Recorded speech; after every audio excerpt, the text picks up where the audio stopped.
Hey, hey, hey, welcome in, welcome in, welcome in. Hopefully, everybody made it over here safely. We are going into our part two from our Mario Fernandez-Saldana trial. This case is from Florida. I told you we're going to be in all the tourist cities this week, from Florida to Vegas. And sometimes we're going to stop over there in Massachusetts to see LC. Hopefully everybody hit the like button as they came in. Let's see here. What do I want to do here? Let me make sure we are live on the ones and the twos and the twos and the three.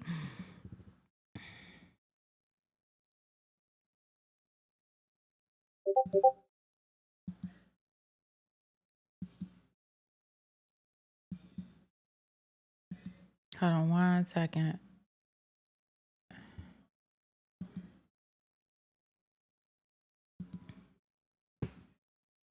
So, guys, this is going to be our very first witness. All we saw earlier was opening statements. If you missed the opening statements, please go back to the page and you can look at opening statements. I can tell you they were both like blah, blah, blah, right? Let's just get into the nitty gritty of things. But without further ado, I'm going to go ahead and get us in this courtroom so we can get this together because I know Crime Club wants to happen with Crime Club. And yeah. So here we go, guys.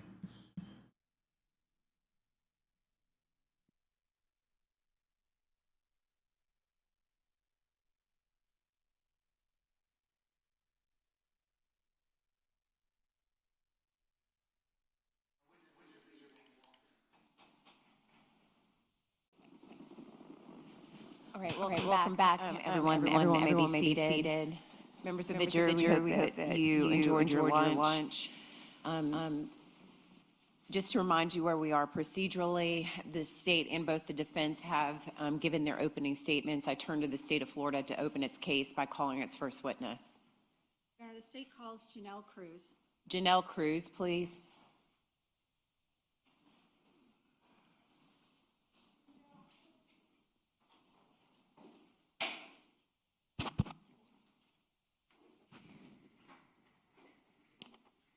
All right, good afternoon, Ms. Cruz.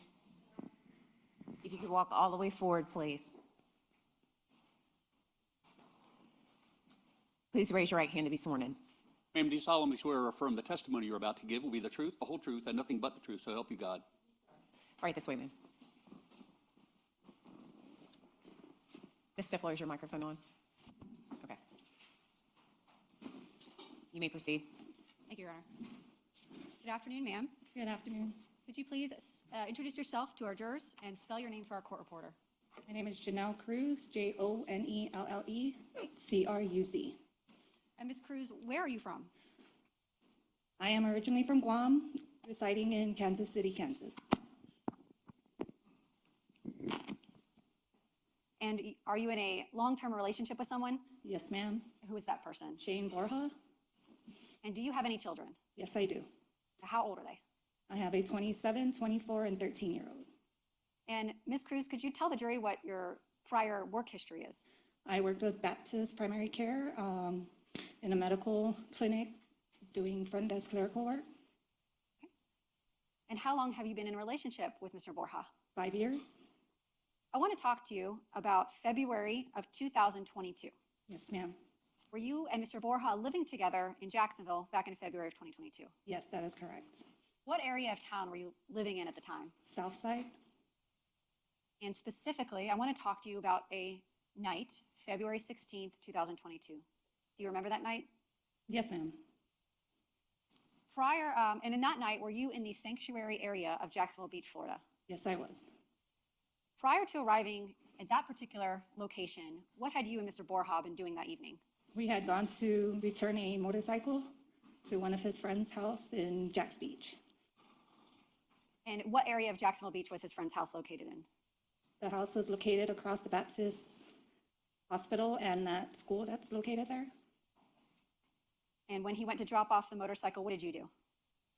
As he dropped off the motorcycle, I followed him to the house in my vehicle. He got down, returned the motorcycle, and then I just remained in my vehicle and we headed back home from there. When you were leaving that house near the Baptist Beaches, what route did you take to get back to your home on the south side? We went through the neighborhood? And were you from that area at all? No, ma'am. How did you find your way from that house out to, I presume, JTB to get back to the south side? Shane was directing me. Okay. Would you have found your way out if he had not been directing you? No, ma'am. Can you describe for the jury what that neighborhood is like, the route that you took that night? There was a couple turns just full of homes, and then when we took the left turn, it was just like a dark road. Do you remember about what time of night it was when you were leaving your friend's house? About shortly before 8 p.m. And I want to talk to you about you and Mr. Borja coming across a vehicle on Sanctuary Boulevard South. Do you remember that? Yes. Can you describe what the lighting conditions were and the conditions that night to the jury? It was dark. The only thing I remember the light being that I was able to see was the flashes on the vehicle. Were you driving or was Mr. Borja driving? I was driving. And as you drove, were you able to continue down the road or explain to the jury what it was that initially caught your attention? So as I took the left turn, we obviously had to stop because there was a vehicle in the middle of the road, blocking the road. So it was dark. It was just flashers that I was able to see, and another vehicle that was right behind that vehicle. Did you see anybody get out of the vehicle behind the vehicle with its flashers on? No, Do you know who was in that vehicle? no. Were they also individuals that remained on scene while police arrived later? I did not see anybody. I'm going to show you a photograph that's been marked and entered into evidence as State's Exhibit 4. Do you see an image on your screen in that witness box? Yes, ma'am. And is that the vehicle as it appeared to you that night you saw with the flashers on? Correct. And where we are situated from this vehicle, about how far would you say you and the other car stopped in front of you were from this vehicle? I cannot recall. Were you right up close to it, far away? I understand you don't have to give me an approximation, but Pretty far away. when you saw the vehicle with its flashers on, I want you to tell the jury what happened next. So I stopped the vehicle. Shane had exited the vehicle to go see if they needed help. So he got down. I remained in my vehicle, and then he walks up asking if help was needed. And then I see him walking back towards my vehicle, and he says to call 911. And at some point, he says there's a guy on the ground. And so as I was starting to call 911, I had exited my vehicle, and he took a turn around the backside of the victim's vehicle to check if there was, any other things going on, And he found the little girl. Okay. I'm going to go back and ask you a few questions. You mentioned that you made a 911 call. Yes, Prior to today's trial, did you have the opportunity to listen to your 911 call? yes. I'm going to play that for you now.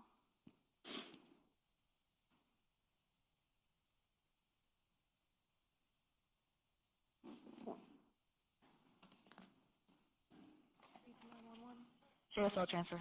Hi, yes, I'm calling. There's a guy in the middle of the road on America Avenue. And I'm pausing it. This is, for the record, State's Exhibit 2. Ms. Cruz, is that your voice? Yes. Let me inquire. Can the jurors hear that okay? Okay. I'm not sure if somebody else caught it in. Hello? What's he doing? He's, like, the car is open, and he's laying on the ground. I'm not sure what's Where at on going America? on. Right when you take a left on America going out, I believe, to Sanctuary, maybe? What kind of car is that? Is he buying? It's a black SUV. Is that a Nissan Toyota? Is that a Nissan Toyota? Is it only him on the ground? What's he doing? He's just laying there. I'm not sure. He's having a heart attack or something. And he has a little kid in the car. My husband right now is holding her. She was crying. So I think it's just him and this little girl. Okay. And you think it's a medical emergency? It might be. It looks like he stopped the car and just laid on the ground, on the road. Is he bleeding? Can you talk to him or? Is he awake? Is he conscious? Is he conscious or he's unconscious? Unconscious? Okay. Let me get Yes. fire. I've got officers on the way. Let me get the fire department on the way also. Okay, thank you. Uh-huh.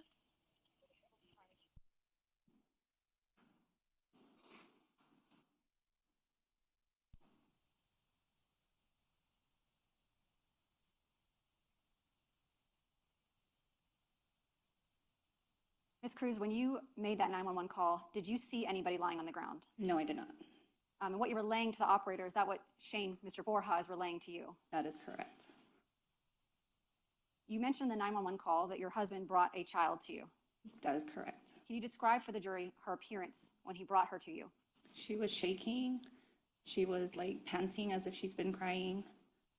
She was very worried about her dad.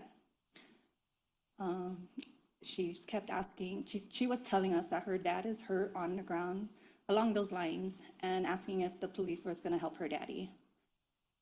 How old did she appear to be to you? To me, she was between 2 to 3 years old. And what did you do to comfort her?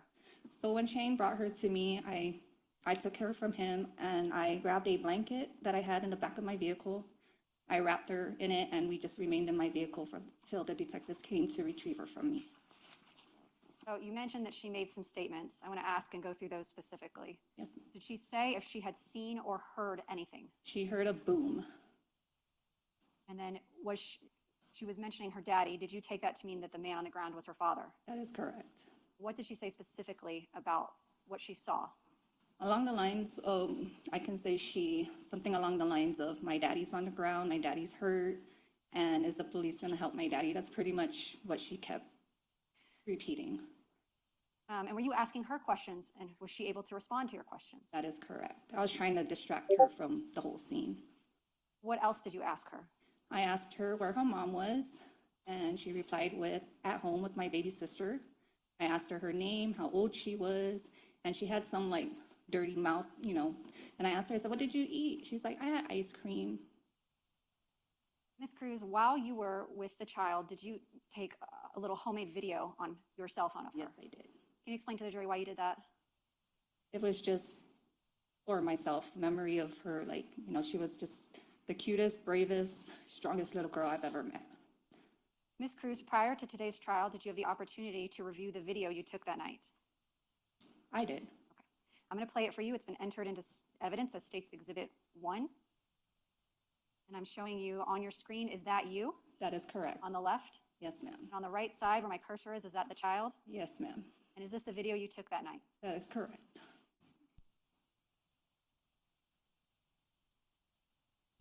Brooksy? And when were you my age? When I was your age, I did too. Yeah, when you were my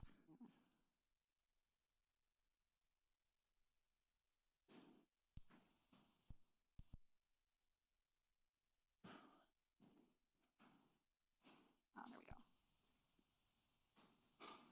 I'm going to restart it. Yes, ma'am. Publishing State's Exhibit 1.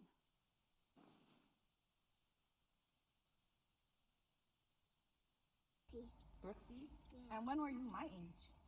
When I was your age, I did too. Yeah, when you were my age? Yeah. Oh man, that's awesome. That one. How old are you, Brooksy? And Bloxy Yeah, Brooksy. And how old are you? too. 2. And what happened? I saw a boo. You saw a boo? Yeah. Aww. Ms. Cruz, we can see in the video that you're inside of a car. Are you inside of your car? That is correct. And there are flashing lights in the background. At that point, had police arrived? That is correct. And at that point, did you learn that the child's father on scene had been pronounced deceased? No. So no one told you that? No. Okay. So when you're asking questions of Bexley, she hadn't heard any information about what happened to her father. Did you continue to care for her on scene? I did. And did the police allow you to maintain care of her? That is correct. Did you make any statements to the police that night? No, I did not. Did Shane, Mr. Borja, your boyfriend or husband? Yes, he did. I want to ask you some names. Had you ever seen or met the child in this video, Bexley Bridegan, before February 16, 2022? No, ma'am. And have you ever seen her or met her since then? No. And her mother, Kirsten Bridegan, have you ever had contact with her? I've reached out to her just to give my condolences and to, check up on the little girl and give my prayers for her. When would that have been? Probably couple weeks after. Ma'am, before you and Mr. Borja got up to the victim's vehicle, did you see anybody on foot or in a vehicle leaving the scene? No, ma'am. Have you ever heard the name Mario Fernandez-Saldana, other than in regards to testifying in this case today? No, ma'am. have 1 moment, Counsel, Your Honor. Yes. No further questions. Thank you, Ms. Cruz. All right, thank you. Cross-examination. Your Honor, we don't have any questions for Ms. Cruz. Thank you. All right, thank you. Ms. Cruz, may she be excused? Yes, Your Honor. All right, thank you, Ms. Cruz. You're excused. The state call your next witness, please. State calls Shane Borja. Shane Borja.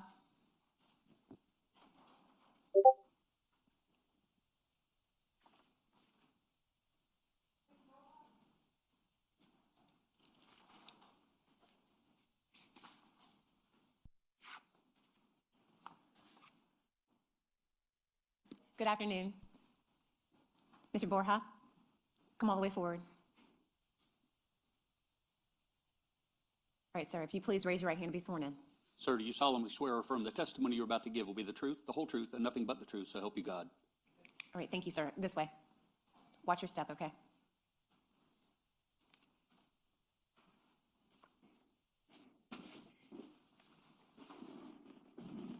You may proceed. Thank you, Your Honor. Good morning, sir. Can you see me over here? Good morning. Or good afternoon, I guess. Yeah. Could you please introduce yourself to our jurors and spell your name for the record? I'm Shane Borja, ShaneBorja. Mr. Borja, what do you do for a living? I drive semi-trucks. And are you currently living here in Jacksonville, Florida? No, ma'am. Where do you live currently? Kansas City, Kansas. And we heard testimony from a woman named Janelle Cruz. Who is that person to you? She's my girlfriend. And how long have you all been together? About 5 years. And were you together back in February of 2022? Yes, ma'am. And back in February of 2022, were you living here in Jacksonville, Florida? Yes, ma'am. I want to talk to you about a night, February 16th, 2022. Do you remember that night? Yes. And were you in Jacksonville Beach that night? Yes, ma'am. Can you tell the jury what it was you and Ms. Cruz were doing in Jacksonville Beach that night? So I was returning, we just came from a motorcycle ride that day, and I was returning it to my friend. And yeah, that's when we left her house after, and then we took a back road, and we came across the victim in his vehicle, blocking the road. Your friend, does she live in the Jacksonville Beach area? Yes, ma'am. And you said you took a back route to get out. How did you know about that back route? From my friend, she taken me through there, and I just memorized it. I don't know the street names or anything, but yeah, that's how I knew that route. And who was driving that night? Janelle. Were you directing her on which roads to take and where to turn? Yes, ma'am. And you said that you came upon the victim's vehicle. Can you describe for the jury what you first noticed as being unusual when you approached the victim's vehicle? Yeah, so we stopped it, and we saw the victim's vehicle blocking the road, and I got down to check what's going on. I thought maybe he needed some help fixing his tire because I saw a tire, and so I started approaching the victim in his vehicle, and I was calling out at first because it felt, something really felt like off because he was laying on the ground like motionless. So I was calling out to him, seeing if he needed help and stuff, and I didn't get no response. So that's when I turned around and told Janelle to call the police. Okay, I'm going to ask you a few questions and go through that step by step. Can you look at the screen in the witness box? Do you see an image on your screen? Yes. This has been entered into evidence as State's Exhibit 4. Does this photograph give a good picture of what you saw when you approached the victim's vehicle that night? Yes. And going to State's Exhibit 33, does this picture appear to be the tire you saw in front of the victim's vehicle that night? Yes. Were there any other cars kind of backed up because the victim's vehicle was blocking the road? Yes, there was one car in front of us. And did you talk to the people inside the car? No. Did you see who was inside the car? No. Did they ever talk to the police that night like you did? I'm not sure of that. When you approached the victim's vehicle, well, how far away were your car and this car from the victim's vehicle? Quite a ways. I'd say like maybe 2 bus lengths. Okay. And as you approached the victim's vehicle, were you alone when you first approached? Yes, ma'am. You mentioned that you saw someone lying on the ground. Can you describe for the jury how he was lying, his position? Yeah, he was face down, like facing towards the driver's side of his vehicle. Yeah, just he was lying motionless in a pool of blood. Was the driver's door open like it is in this picture? Yes. And were the flashers or hazard lights on? Yes, ma'am. You mentioned now that you saw blood. Can you describe for the jury what you initially thought you were coming across? Yeah, at first I thought it was, he was changing his tire or something, needed help, so I got down to try and help. And then when I saw the blood, that's when I thought that there was a car accident. And did you look around to see if there were any other cars or people in the area that could have been involved? Yes, that's when I started walking around the vehicle to see if there was another car in the woods, see, if maybe someone else needed help, but I couldn't find anything. You didn't see any other cars or any other people? No, ma'am. And then what did you do next? I was just trying to figure out what's going on. I already knew the police were coming, so I was just trying to see, like, if there was an accident, like I said, and just if someone needed help. And then I walked around the vehicle, and that's when I saw the little girl in the back seat. I'm showing you it's been entered into evidence as State's Exhibit 35. Is this the interior of the victim's vehicle? It looks like, I believe so. Did you remove the little girl from a car seat in the back of the vehicle? Yes, ma'am. Prior to removing her from the vehicle, you mentioned that you were calling out to the man on the ground. Did you hear any response from him while you were calling out? I didn't get no response, but I did hear, like, I guess, like, the blood and, like, gurgling. Yeah. He was not able to answer your questions or give you any information, though. No, I knew that, like, I knew he wasn't there anymore. Like, When you got the little girl out of the car, can you describe to the jury what her demeanor was like? she was, like, panting, and she seemed very in shock, and she knew something happened to her father. She was saying, like, my daddy on the ground. I couldn't really make it out, but I knew she's trying to explain to me. And what did you do with the little girl? I just grabbed her, like, it was my only instinct was just to grab her, and, like, I just held her, and I was trying to comfort her as I brought her over to Janelle. Where did you go? After you gave the girl to Janelle, where did you go? I think I went back to the vehicle, and I still tried to do some of my own, like, investigation, but I was just trying to figure out what's going on because I didn't understand it. I didn't know. I was trying to see if he hit something and got in an accident, so that's what, yeah. And then I went back to my vehicle and waited. Did you wait on scene until police arrived? Yes, ma'am. And did you speak to police on scene? Yes, ma'am. And then that night, as you were on your way home, did you return and go to the police station and give them a more kind of formal statement than the one you gave at scene? Yes, ma'am. Were there other bystanders on the scene by the time you left? Yes, there were a few. Police? There were police and some civilians. When you first walked up to the victim in his vehicle, were there any other civilians around that had seen what happened or that helped you out in those first few seconds? No. Besides the car in front of us, it was just me. And those people inside that car never got out? No. Prior to this case, did the name Mario Fernandez mean anything to you? No, ma'am. And prior to this case, did the name Jared Bridegan or Kirsten Bridegan or Bexley Bridegan mean anything to you? No, ma'am. Or the name Shanna Gardner No, ma'am. or Henry Tenen? Who? Okay, yeah, I think that answers that. We have a moment with counsel, Your Honor. Yes. No further questions. Thank you, Mr. Borja. Thank you. Cross-examination? We have no questions for Mr. Borja, thank you. All right, thank you. Mr. Borja, may he be excused? Yes. Okay, thank you, Mr. Borja. You're excused. Ms. State, call your next witness. State Car Sergeant Lawrence Smith. Lawrence Smith.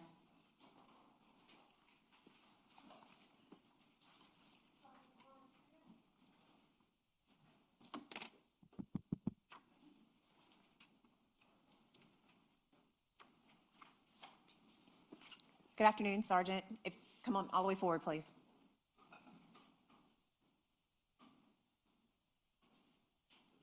Please raise your right hand to be sworn in.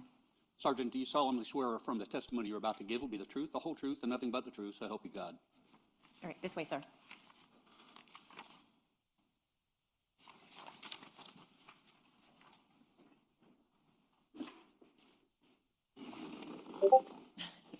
Need a mic up? No, just, you can leave it.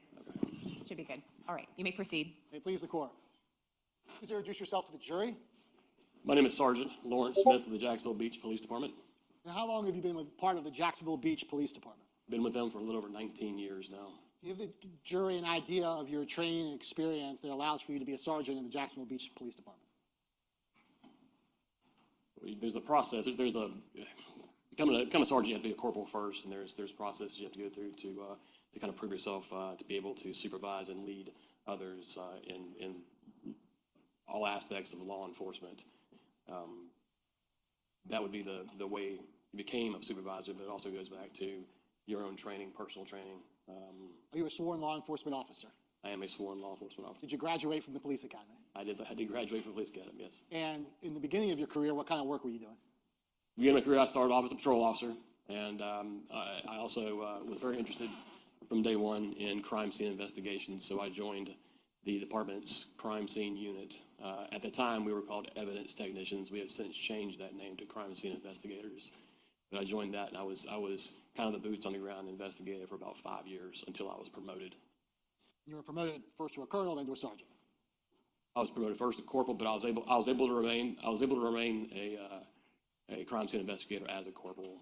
It was 2014 when I was promoted to sergeant, and at that time, kind of promoted your way out of those duties. Explain for the jury who's probably familiar with the Jacksonville Sheriff's Office, is the Jacksonville Beach Police Department part of the Jacksonville Sheriff's Office? No, we're not part of the Sheriff's Office. We're a total separate entity from the Sheriff's Office. We work hand in hand with the Sheriff's Office, but most of all of our investigations are investigated in-house with the in-house with our general investigations unit. But also we could use other entities like the Sheriff's Office, and even we use federal agencies like DEA or ATF. Is it fair to say that the Jacksonville Beach Police Department is much smaller than the Jacksonville Sheriff's Office? It is much smaller. It's a smaller land area, and I believe you have 71 sworn officers that are in Jacksonville Beach, which is about a 5 square mile area of land. But it's surprisingly, we can go from, I believe we have about 23,000 citizens, but on the weekends, the beaches out there, we can go up to probably 50,000. So we wind up policing more than just our citizenry. Thank you, Sergeant. If you could just please pull the microphone up a little bit higher, since you're so tall, I may have a hard time capturing your voice. Just keep your voice up. There is no microphone. There's a body mic there. There you go. That works much better. All right. Thank you. So the small 5 square mile area of Jacksonville Beach, is that still part of Duval County, Florida? That is part of Duval County, Florida. It's one of the I guess there's 4 counties: Duval, Jacksonville, which is considered a county, or considered a city, Atlantic Beach, Neptune Beach, and Jacksonville Beach, all part of Duval County. So I want to turn your attention to February 16th of 2022. Were you working that evening? I was. And when did you first become aware that there was an incident in Sanctuary Parkway in Jacksonville Beach? I believe it was late. It was around 7:50 or so in the evening. So it was either dusk or dark as it was. We were on the north end investigating a domestic dispute. The majority of the squad was there on that call, and we started receiving dispatch calls to somewhere in South Jacks Beach. The calls, I would say, the dispatchers knew something was going on, just couldn't quite pinpoint it, but they were receiving enough 911 calls to realize that something was happening, so they started dispatching us down there until things got figured out while we're en route, basically. And did you hustle down there? First call came out, I believe it might have been a vehicle assist. Wouldn't respond. You wouldn't hustle down to a vehicle response, but the frequency of the calls picked up, and by the time I got to where I was, to about Beach Boulevard and 3rd Street, I was going in emergency mode based on the information that we were getting from dispatch. So were you the first or one of the first police officers to arrive on the scene? Yes, it was. Nobody could really describe exactly where this occurred. It was everywhere from. We were dispatched kind of to a general area of a quarter mile, I would say. Every different call, nobody quite knew exactly how to describe the road that it occurred on. And I went down. I happened to be the first to come across the road that it was on, which was Sanctuary Boulevard. And Sanctuary, I guess if you're going south on it, it dead ends into Butler Boulevard. Yes, Sanctuary is a feeder from the residential area of Jacksonville. It's a feeder road into J. Butler Boulevard. I guess the other side of Butler, just a little bit further south, turns into St. Johns County. Yes, very, very close, very close. It was close to not being in Jacksonville Beach. It's very close, quarter mile. Describe for the jury what happened when you arrived at this vehicle, what you saw. Well, I guess you have to kind of describe the road to make this understand. It was a 2-lane, one lane road, if that makes sense. It was a north and south travel lane, but each lane lane was wide enough for one car, and there's curbs on each side. And there was one of those lanes that went south, and then there was kind of a ditch, and there's one of those lanes that went north back to Jacksonville Drive, which is the opposite side of JTB. These lanes, once you entered these lanes, you were committed to go into JTB. There was no backing up or turning around, or if you were in there and there was a problem that was in there, you were stuck in there. And that's what I found when I got there. I found a bunch of cars stacked up behind the victim's vehicle with the hazard lights on. Cars were just stationary, sitting there, and that was probably a good 200 feet of cars. I don't know how many cars that would be. I had to, because the lane is so narrow, I had to drive pretty much in the grass on the curb to get around everybody, and that's where I came across the Volkswagen in the road with Mr. Bridegan. Would you describe this area as dark? This area is, I would have to say, by far probably one of the darkest areas in Jackson Beach, if not the darkest area in Jackson Beach. It's dark enough to where you safely say at night with no moon, you can't see the hood of your car. It's that dark. And this area of Sanctuary Parkway, are there homes that are adjacent to the road, or is it woods? It's woods. There are woods that divide the homes that are on the west side, and there's kind of a swampy area. Then there's the northbound Sanctuary Boulevard, woods, and then you've got homes on American Avenue. So you get out of your patrol vehicle? Yes, I got to the scene. I noticed Jared on the ground. His flashers were on. I get to the scene. I see Jared lying there. Jared's face down in a pool of blood. I sort of get focused on him. Our initial response, we're trained to make sure that that the scene is safe. Make sure the scene is safe. Make sure the scene is not active. That's our first thing. We've got an overload of sensory when we get to a scene like this because we don't know what we have, and we're trying to figure it out very, very quickly to get the scene safe and figure out and integrity of this case. So I initially got out of the car, thought to myself originally, hey, this is kind of a funny place where somebody would commit suicide. I initially thought it was somebody that got out of the car and shot himself, the way the body was situated, the way he was laying, and the pool of blood around his head. So I just want to make sure the jury heard this right. He was face down? He was face down, and I say face down, he was face down on one cheek or the other. He wasn't face down on his forehead. He was face down on I don't remember which cheek it was, but one cheek or the other cheek. Meaning his stomach, his belly button was on the... His belly, he was prone on the ground with his belly on the ground. And having responded to this scene, were you aware of gunshots? Did anyone report gunshots in the area? That I remember was probably third or fourth call that we received from our dispatch, and that kind of made everything that was going on make sense. From all the different kind of calls we got, that was where we were like, okay, this is what we've got. We've got gunfire. So better hustle. You hustle out there, and you're scanning to make sure the scene is safe. How do you do that? It's just a matter of being observant, getting to the scene.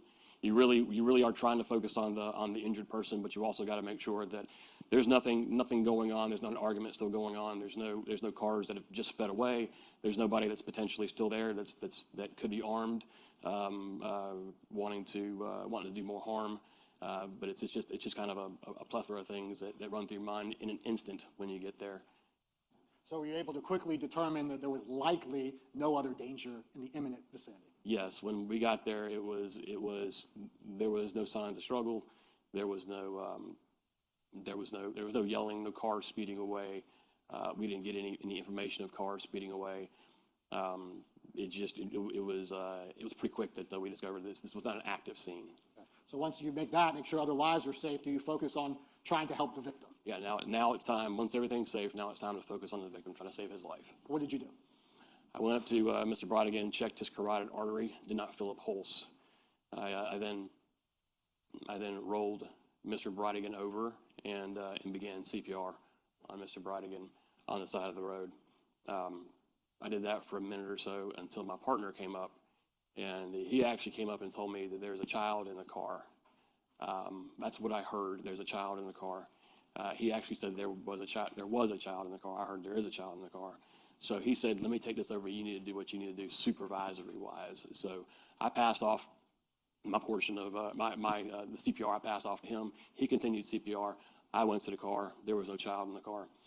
And come to find out, the child had been taken out of the car just prior to us being there, and he saw the child being carried back from the scene.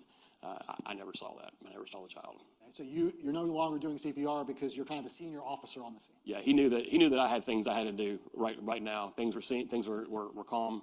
We're working on CPR. That's usually a one person job until you get relieved. You relieve yourself through the process of it. But he did CPR until Jack's Fire Rescue arrived. You've already described how quickly everything's happening and how you're getting little pieces of information.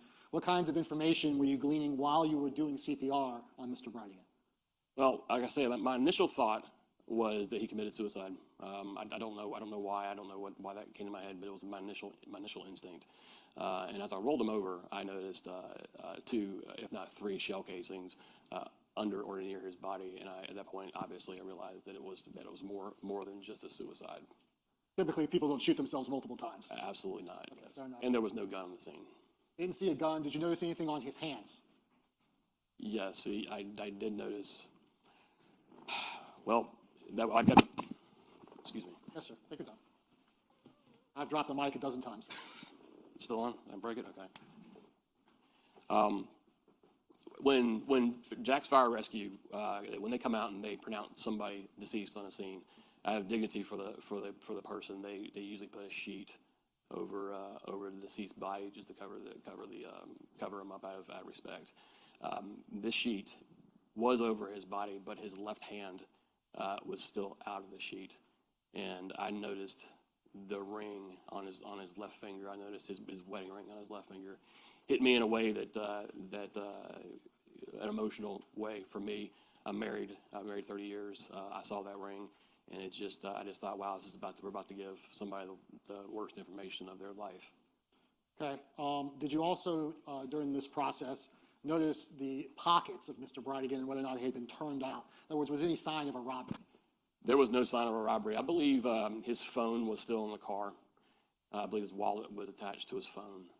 His pockets were not turned out. There was no indication. I don't think any time, as when I was there, I thought that robbery was even part of this incident. Didn't know what happened, but I didn't think robbery didn't take a priority on this one.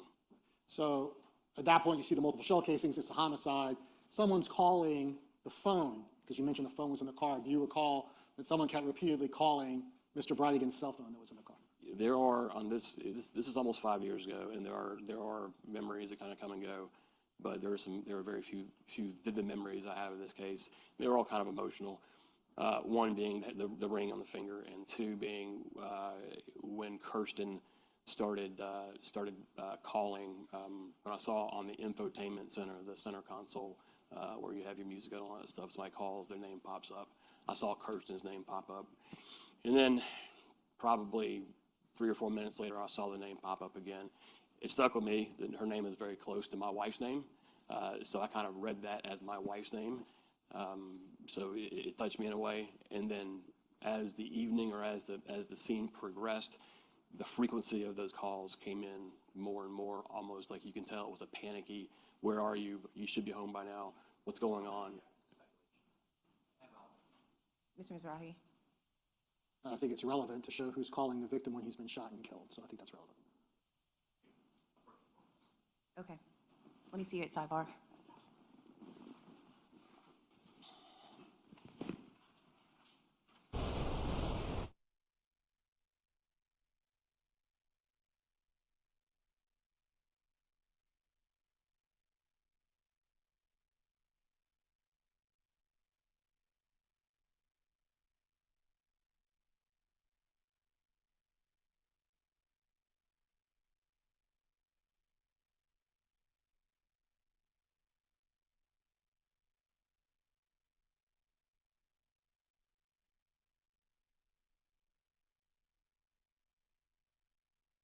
Y'all can't hear me because I got to mute everything up. We going to skip past the sidebar.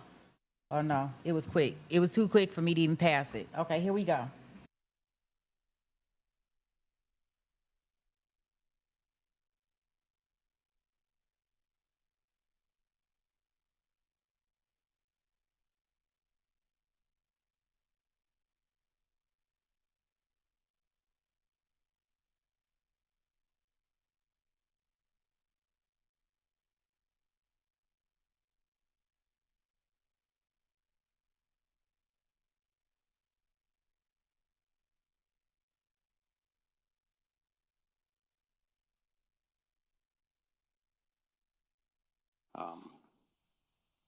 Does the blood in the car indicate that the victim was in the vicinity where that blood was located when some of the bullets hit him?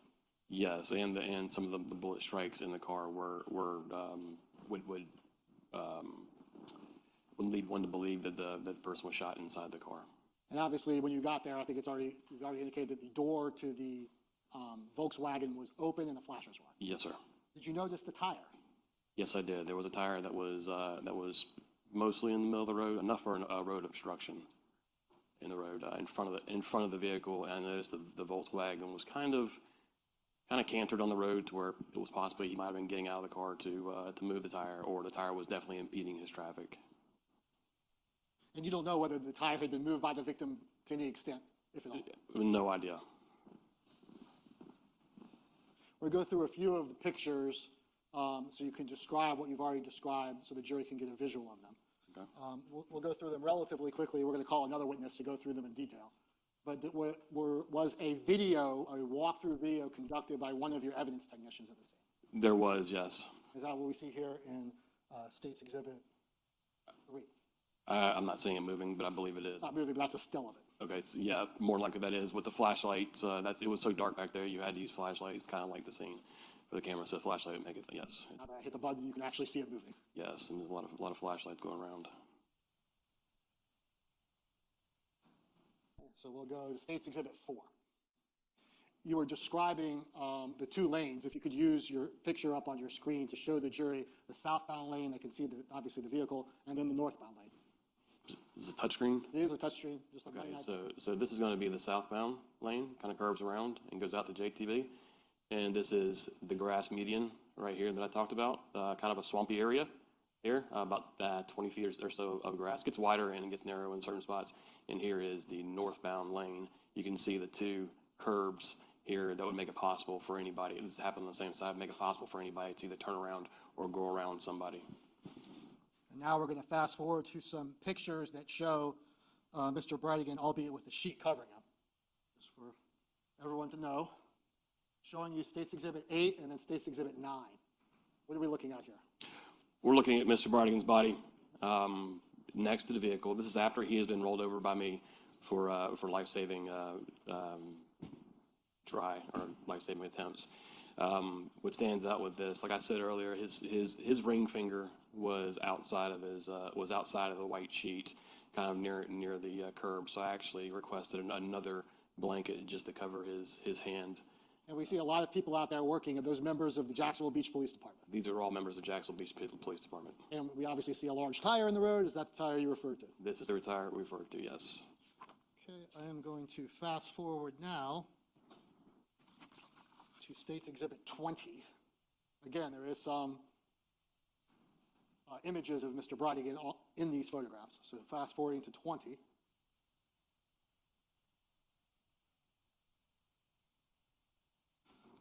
What are we looking at here?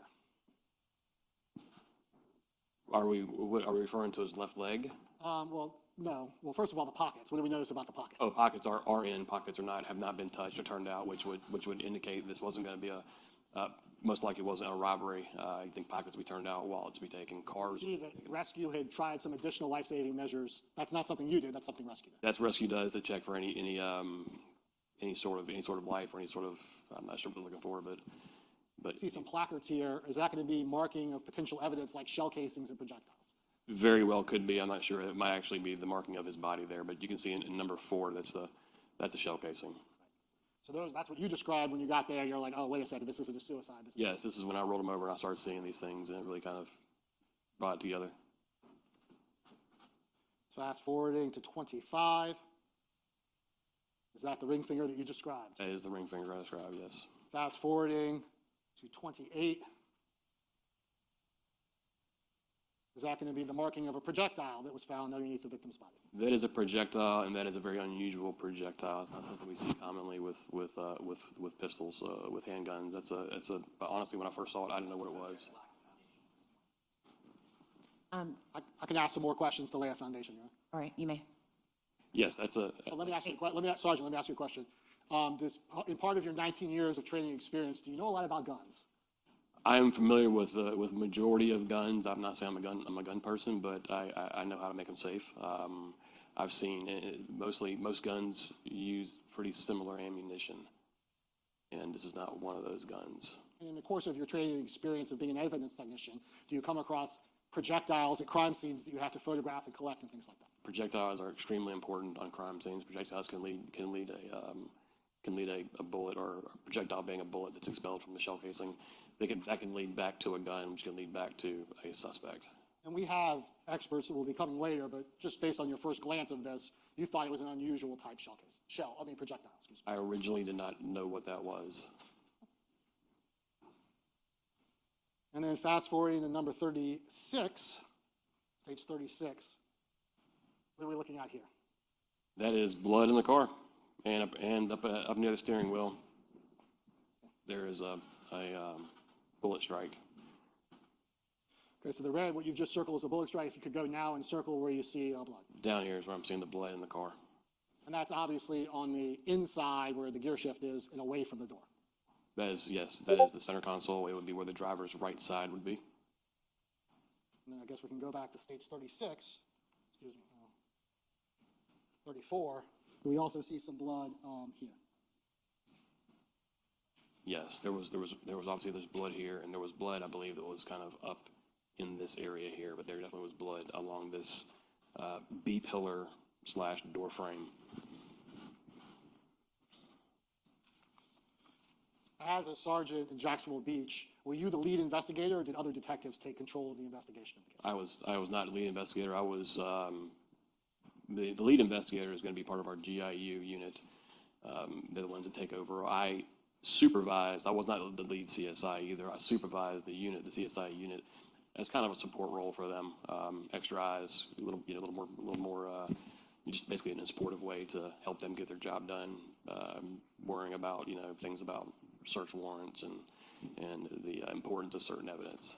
So just because you've been doing it for a long time, you kind of helped out and watched out, but you were not the lead investigator. I was not the lead investigator on this, no. Have a moment, Your Honor? Yes.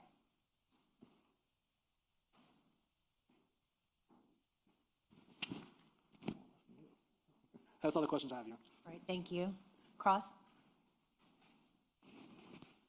Good afternoon, Sergeant. Good afternoon. You told the jury just how dark it was at the sanctuary where this homicide occurred. Did I understand that correctly? Yes, sir. Okay. That's a really short distance between where that dark road starts and JTV starts, correct? Yes, I would equivalent to about two blocks, 2 city blocks. And although Jack's Beach isn't huge, relatively, that's a very small part of Jack's Beach. Yes. And you being a law enforcement officer in Jack's Beach, as long as you have, you know that it's not dark everywhere in Jack's Beach, correct? No, this is definitely probably the darkest area in Jacksonville. Sure, but as soon as you leave that area, you get into residential neighborhoods that have streetlights. Either you get onto J. Turner Butler Boulevard, or you get into a residential area with street lights, yes. Right, and if you, let's say you go to JTB, of course, that has streetlights. Yes, sir. And if you go toward where the shopping center is on the back road, like North Grande, there's... Jacksonville Drive? Yeah, Jack's Drive leads you right to 15th Street, right? The road that goes from Jack's Beach all the way up toward the police station. That's going to be South Beach Parkway, which turns into 9th Street. Okay. South Beach Parkway, where the hardware store is, and all those businesses. That would be Marsh Landing Parkway, South Beach Parkway. And that's all J. Turner Butler, those are all kind of in the same area. They kind of intersect in the same area there. But my point is, it's all well lit in that area. Oh yes, it's all well lit. Going all the way up toward the police station. I would say yes. The lights are amber lights. I say not well lit, but amber lit, and you can understand the lights are. I mean, it's not like this, but it's definitely lighting. And there's sidewalks where people are walking up and down all the way up to the police station. Yes. And there's parks that you pass. Yes, there's a park, South Beach Park. Okay. So when you talk about just how dark it was that night at that time, you were talking about just a very, very small part of Jack's Beach that was so dark you couldn't see the hood. Very small area of Jack's Beach that is consistently dark. Right. Thank you very much. No further questions, Your Honor. All right, thank you. Any redirect? No, Your Honor. May this witness be excused? He's excused for now. He is subject to recall, Your Honor. All right, Sergeant, do you understand what that means? Yes. Okay, thank you. Just stay in contact with the attorneys. Okay. All right, thank you. Thank you. Just briefly approach without the court reporter. Yes.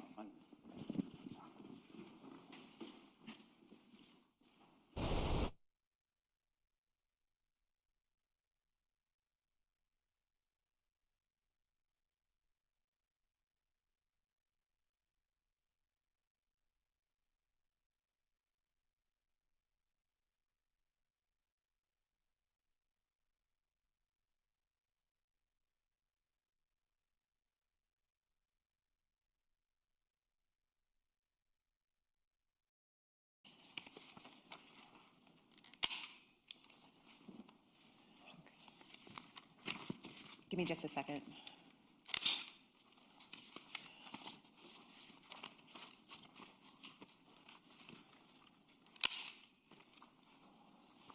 Mr. Dreiser, I think that you do probably need a clean copy. I did highlight something on there. At some point, you want to replace it, okay? All right, are both sides ready to proceed? Okay. All right, Mr. Holman, if you could get the jurors. Is the defense ready as well? Okay.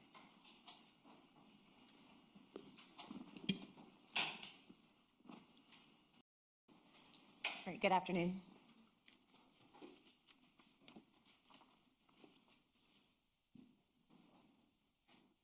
Please raise your right hand to be sworn in. Ma'am, do you solemnly swear or affirm the testimony you are about to give will be the truth, the whole truth, and nothing but the truth, so help you God? All right, if you make your way to the witness stand, watch your step. There's an incline.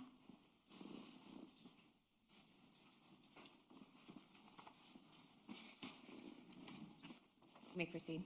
Thank you, Your Honor. Good afternoon, Mrs. Bridegan. Good afternoon. Could you introduce yourself to our jury? My name is Kirsten Bridegan. Ms. Bridegan,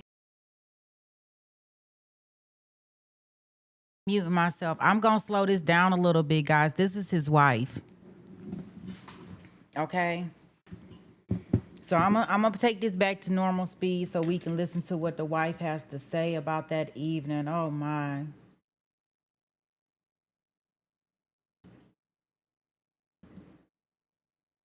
So y'all have to work with me. Here we go, guys.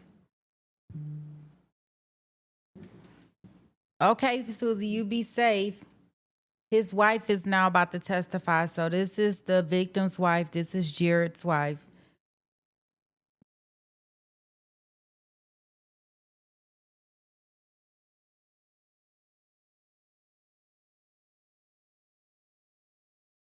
are you the widow of the deceased victim in this case, Jared Bridegan?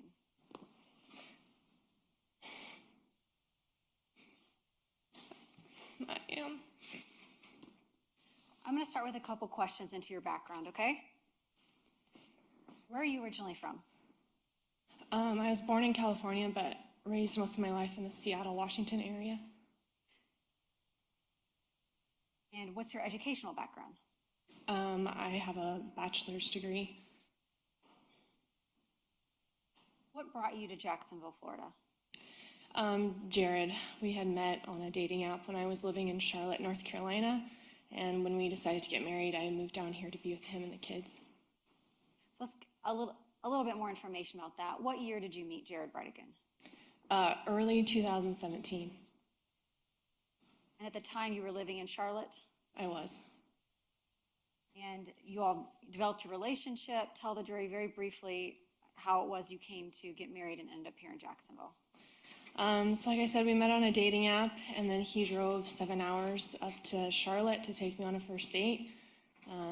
We spent basically an entire day together on that first date until he drove home, and then we just kept doing long distance and FaceTiming and until we decided to get engaged and then get married later that year. When you met him, did you know that he had previously been married? I did. And did you know that he had children from that marriage? I did. Before you got married, did you have the chance to meet them and get to know them? I did. We spent a lot of time after he and I had kind of established a relationship, spending time with his kids to make sure that that would be a good fit for all of us. So after you and Jared were married, you moved here to Jacksonville, Florida. And where in Jacksonville did you live? We moved into a home in Nocatee that he had already owned when we got married, and then we later moved a few minutes down the road, just outside of Nocatee. And did you have children with Mr. Bridegan? I did. We had two daughters. And what are their names and ages? Bexley Bridegan, who is currently 7, and London Bridegan, who just turned 5. I want to ask you a little bit about the time leading up to your husband's death. Specifically, I want to ask you about your co-parenting relationship with Shanna Gardner and a man named Mario Fernandez, okay? Mm-hmm. Do you know Shanna Gardner and Mario Fernandez? I do. When you walked into court today, did you see Mr. Fernandez? I did. Can you identify him for the record by where he's sitting and an article of clothing that he's wearing? He is sitting to the right of me wearing a gray suit and a reddish tie. May the record reflect the witness has identified the defendant. Yes.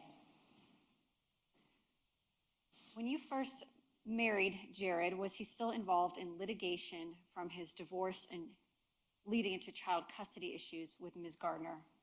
Yes, they were arguing, I believe, about child support around the time of our wedding. And when did you get married? In October 2017. At the time you got married, was Ms. Gardner married to Mario Fernandez? She was not. And had you ever met Mario Fernandez before then? I had not. At some point, did Ms. Gardner marry Mr. Fernandez, to your knowledge? Yes, I remember we got a text while in church letting us know that they were married now. Can you explain to the jury, from the time that you and Jared got married up until his death, what your agreement was with Ms. Gardner regarding sharing custody of Jared's children? So we had 50-50 custody, so it was every other week, 1 week with us, 1 week with her and him. And then there was a date night once a week on the off week. So if we didn't have the children, we'd have a date night with them. And if we had the children, then Shanna and Mario would have a date night with them on that week. The jury is going to get the opportunity to look at the filings from the family law case. Were you involved in any of the litigation between Mr. Bridegan and Ms. Gardner? Yeah, I don't think I was named in most of them, but we did work together on all of that. What types of issues were your family litigating with Ms. Gardner in regards to the children? There's all sorts of things. It was where they went to school after Ms. Gardner and Mr. Fernandez moved addresses. It was who would pay for medical expenses, especially an oxygen machine that my stepson needed for his health. There was a lot of things that were litigated. Could you describe what the co-parenting relationship was like between the four of you? Would you consider it civil, amicable, petty? It was pretty terrible. What do you mean by that? There was absolutely no trust, so everything was in writing, text, email. We did not speak in person, like at school events, didn't do phone calls. We felt that everything needed to be in writing so that it could be shown, like there was no miscommunication there. Was any of that reflected or would be reflected in the court docket for the family law case? It could be. How were you hearing about, or where was the information coming from that was letting you know that there were problems with the children going back and forth between the homes? Emails, texts, just not agreeing on things, then it ended up in court quite a few times. Did you and Jared ever talk to the children about any of these issues with Ms. Gardner and Mr. Fernandez? We tried our hardest not to. Sometimes they would bring up things to us that they had told us had been spoken to by the other side, and we would address it. But we tried to keep that stress off of their shoulders. But were there times when you and Mr. Bridegan had discussions with Ms. Gardner and Mr. Fernandez, back and forth, vice versa, whichever, of the children telling them something about you all, or you all hearing something from them about them from the children? Yes, many times.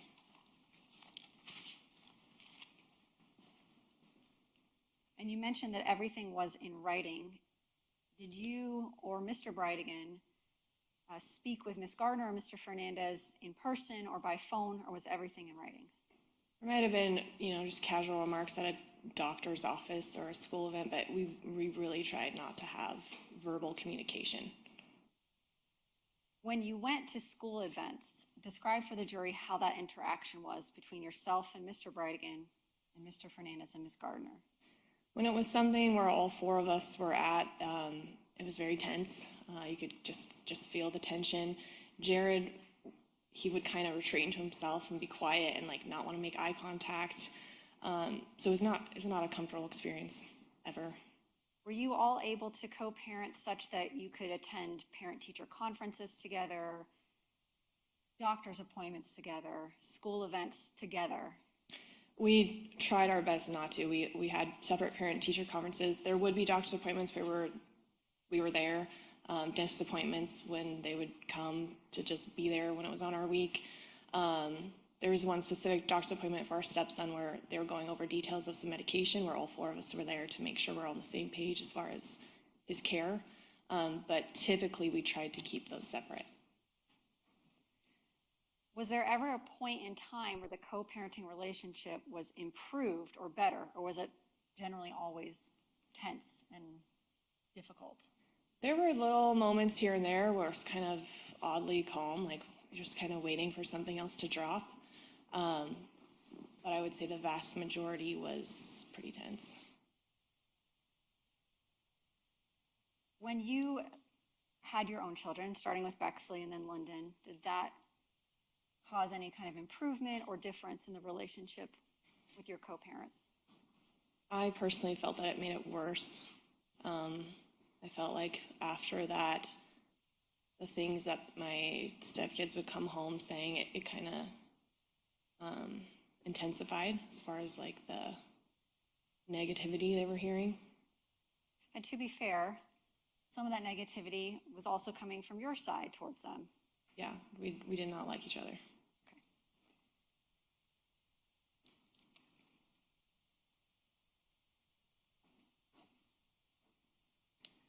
Tell me about you mentioned the custody agreement. Was that something that everybody was on board for, 50-50 custody? No. There was one specific thing that was a pretty contentious point where Shanna had wanted to allow overnights with step-parents, specifically Mr. Fernandez, without her present, and we just were not comfortable with that and fought back really hard. Even saying like, I will not get alone overnights with the kids to make sure that he doesn't get overnights with the kids. And that was a big one that we fought over time and time again. Before his death, were you and Jared interested in or attempting to increase your share of custody of the twins? We were not. To your knowledge, were you involved in any litigation, or did you have any indication that Ms. Gardner was attempting to get more share of custody of the twins? There were some things that my stepdaughter had told us that... Response. I can rephrase it. Okay. Without saying what your stepchildren told you, did you and Mr. Bridegan speak with an attorney or take any steps based on an indication that you might have to fight a claim for more custody on the part of Ms. Gardner?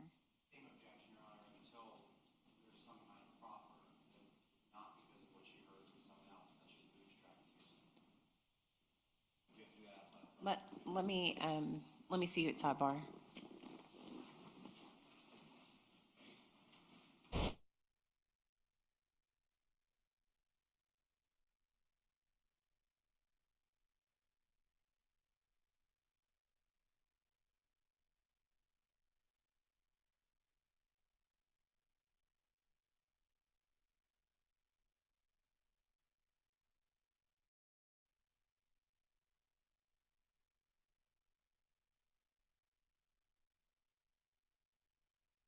I just want to say something, I don't think people even understand the degree when they think about how selfish, how mean, how bad, what these things, when they take these actions, how it affects other people. Because if Shayna and Mario are guilty of this, or whoever, Henry, like, do you not think about all the other people that you have hurt or will hurt when you do this? So selfish. Like, what the fuck? Like, really, what the fuck? Like, it amazes me and it pisses me off that people decide that they want to take somebody's life. Like, who the F are you? We only get one of these. You get yours, I get mine. You gonna tell me you gonna take mine? Like, ain't that about a bitch? I'm telling you, boy, that right there gets me hot. And I do mean hot. Like all these people lives that they done changed. Thank goodness the baby in the car, but how dare somebody, the nerve of you. Like you got a lot of nerve.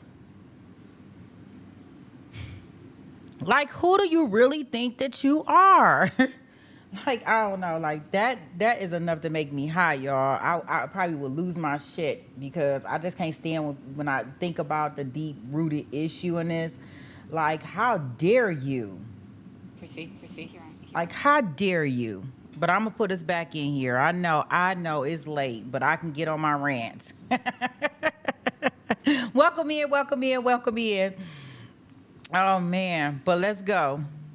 Oh, man, that just made me mad just sitting up there and I'm looking at her and she got to come testify. We got 4 kids that don't have their dad. And some of them not going to have their mom at one point in time. Like, this is just really, really irritating. It irks my soul. Like, how dare you? Some people really, really, really need to think about some things before they decide doing some stuff. Like, good grief. Like, no, your plan is not brilliant. And even if you had a brilliant plan, who are you to decide when somebody lives or when they die? Like, who are you? I mean, like, how dare you? Like, money can be replaced. All these other things can be replaced, but a life is just one that we get. It's only one. And then for a MFer, a mofo, I'll say mofo, and for a mofo to decide that, hey, you're not even worth breathing this air, or they got such a big problem with you, they want to take you off the face of the earth. Like, how dare you, man? Kick rocks. Put them right up under the jail. I can't deal. All right. I mean, this is really what I want to say on all our trials half of the time, but yeah, y'all got me good tonight. Like, how dare you, motherfucker? Look, it's late now. It's after 6. This is after dark court, motherfuckers. like, you got a lot of nerve. Like, what the hell is wrong with you? Ain't this just outright disgusting when you look at it? And then be sitting over there, but they got a chance at what the rest of their life gonna look like. Like, nah, maybe we should not give you a chance. All right, y'all. I'll be here all night ranting and raving about this, so let me get us in here. We won't never get done. Here we go. Mrs. Bridegan, you can answer the question. Let me re-ask it.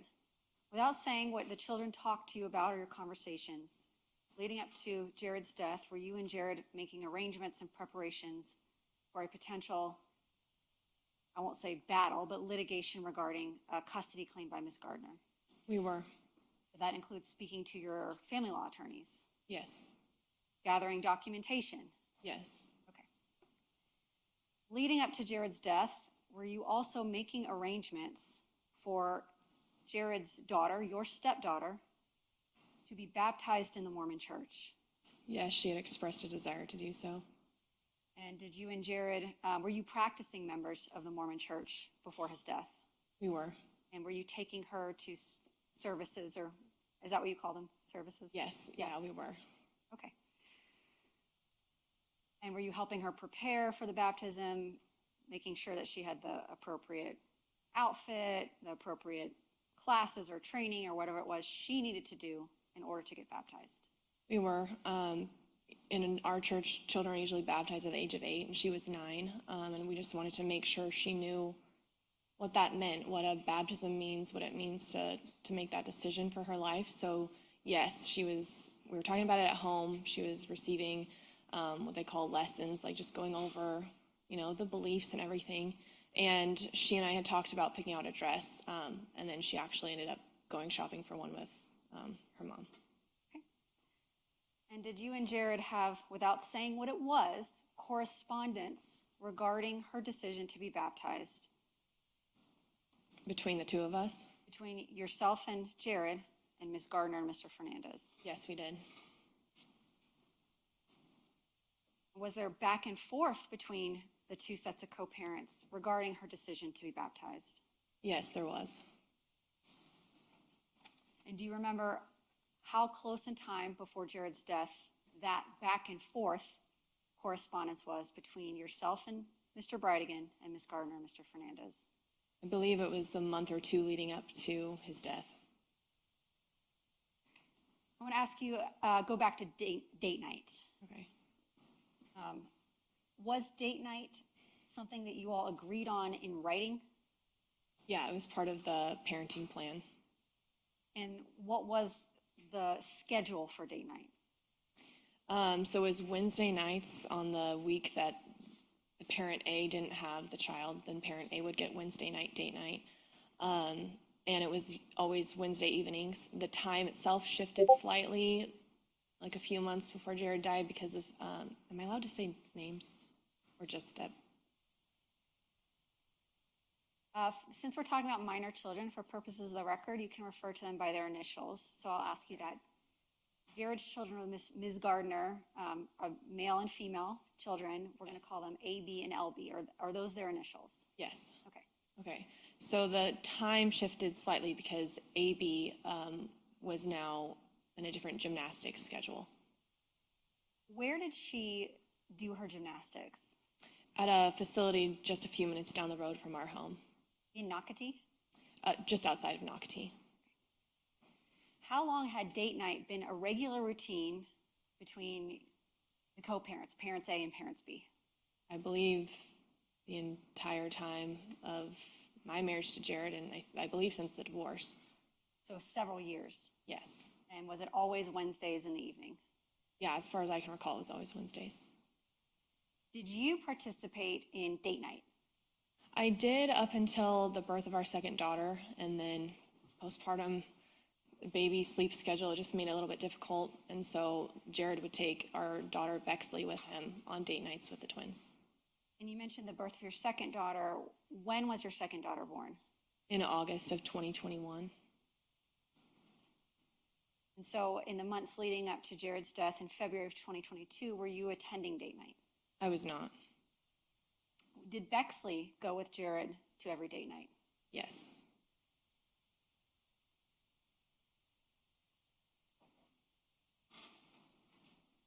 I want to talk about February 16th, 2022.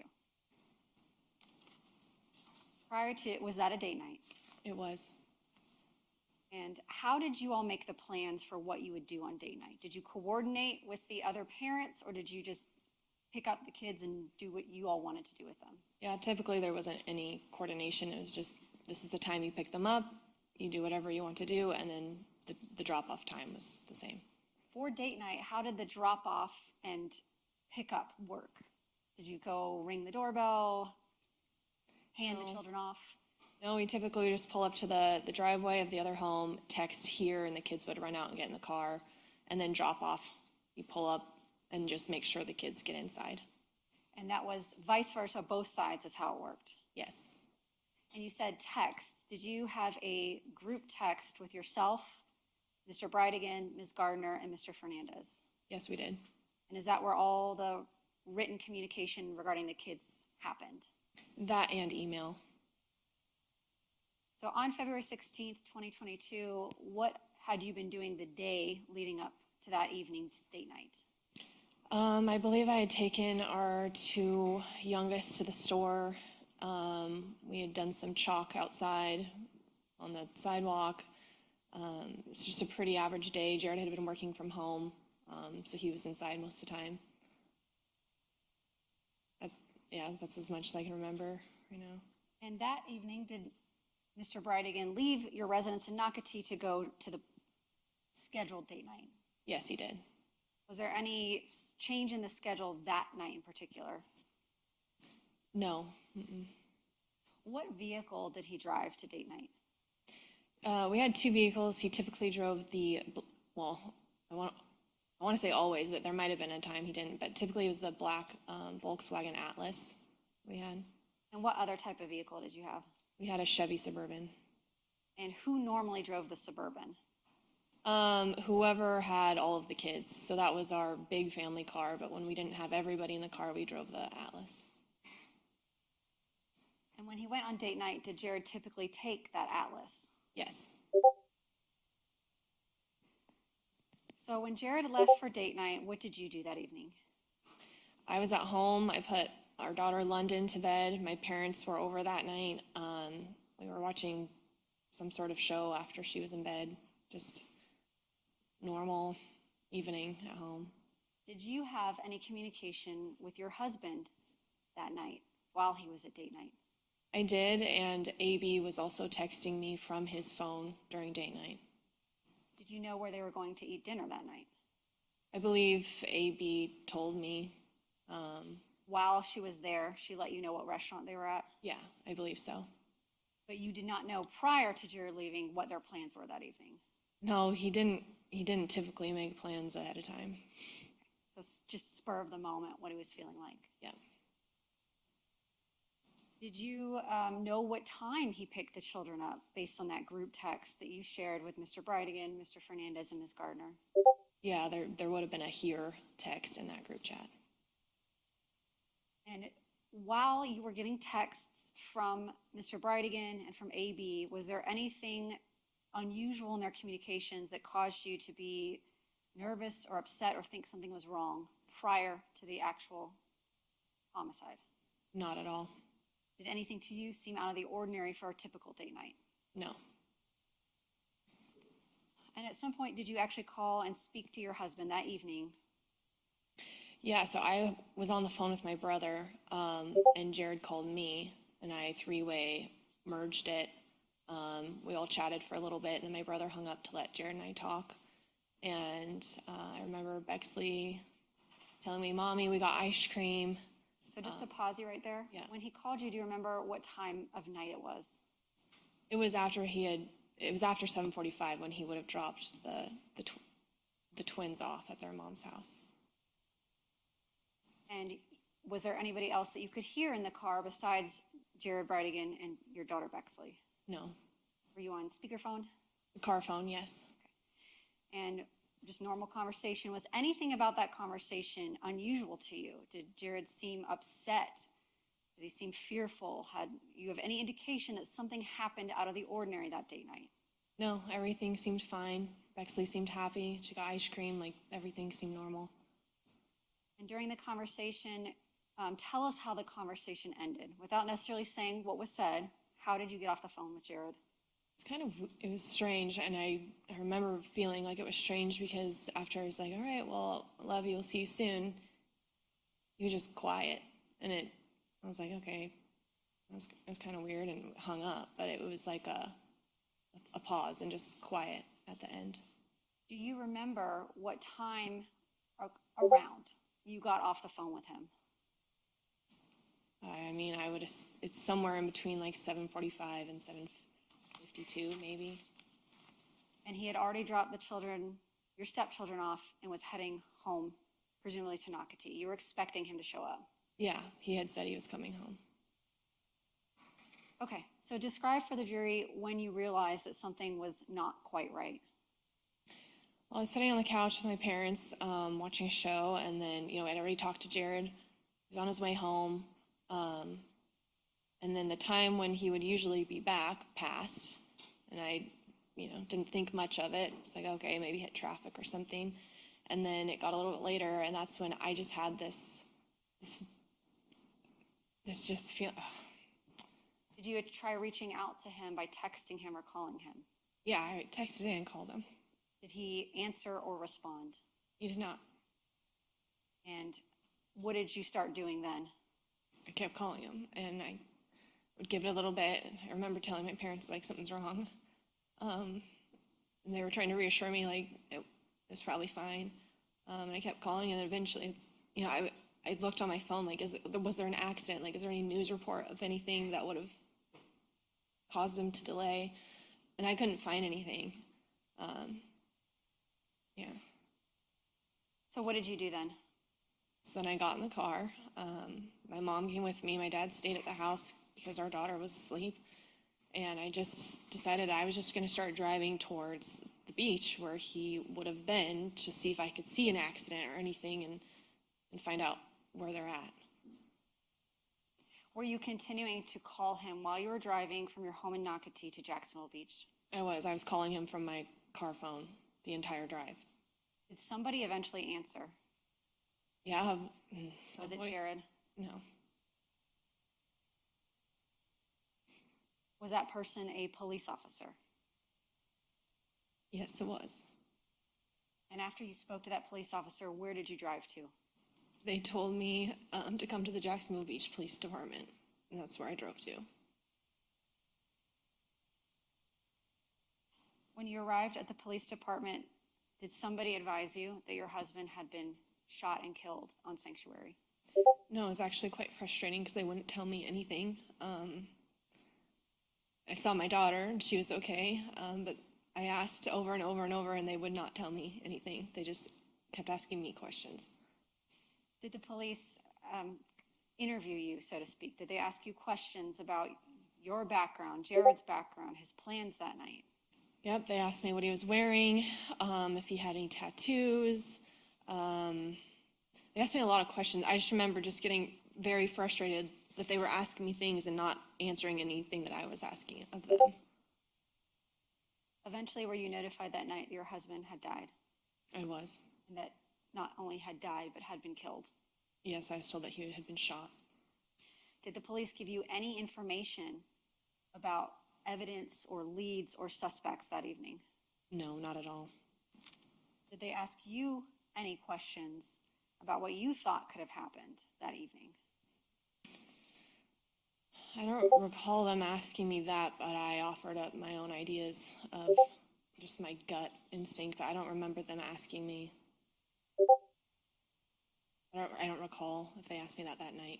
When you say you offered up, did you direct them to potentially investigate specific individuals? I did. And who were those individuals?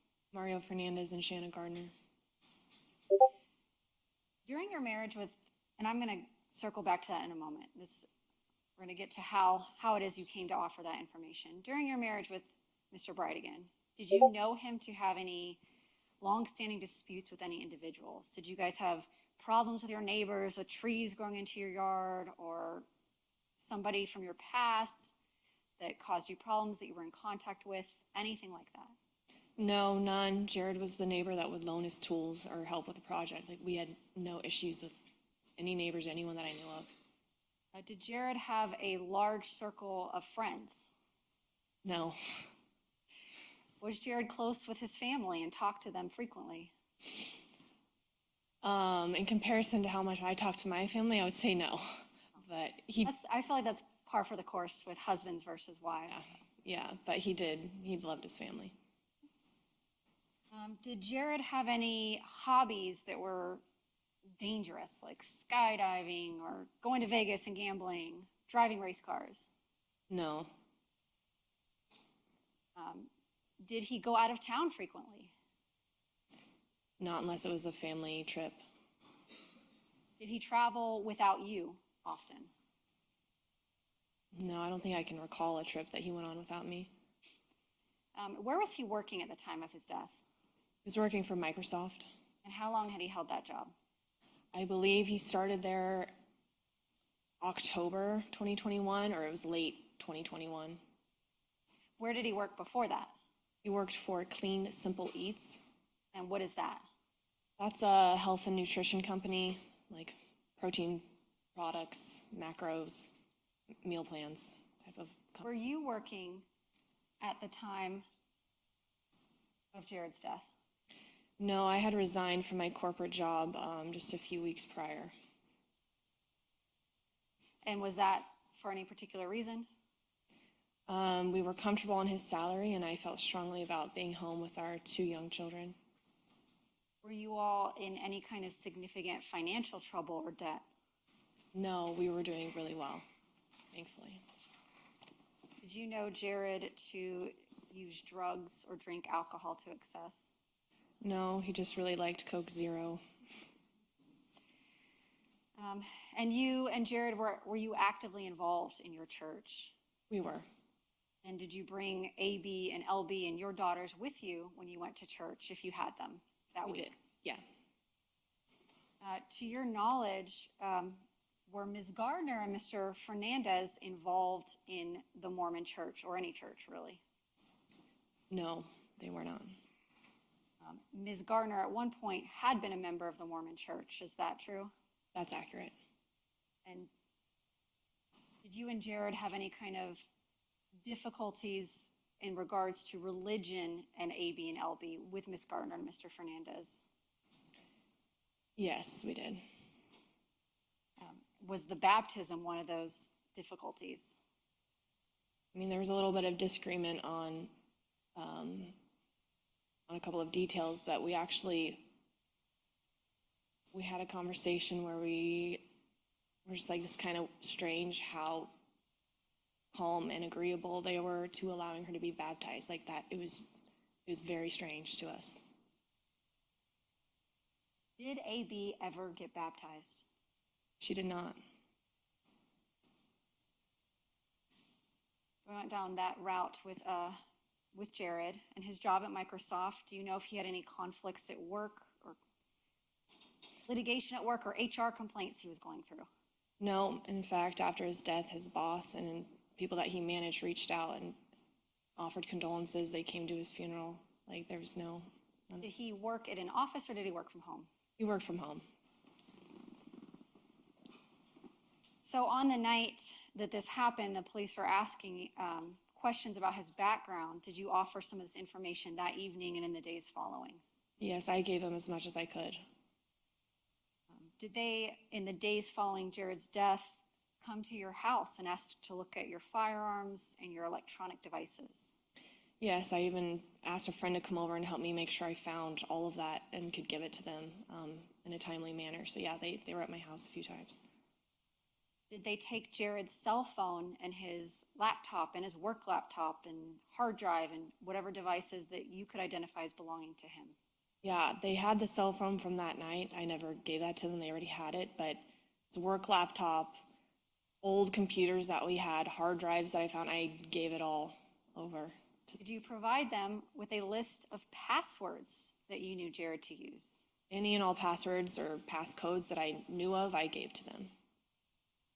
Did they ask at some point to rip the infotainment system out of Jared's car to see if they could get anything off of that? Yes, they asked me to sign a release for that, and I did.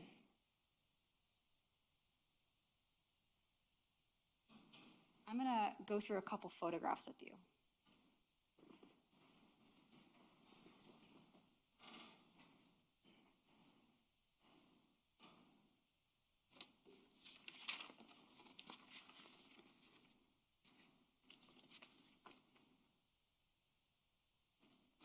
Let me find my evidence number.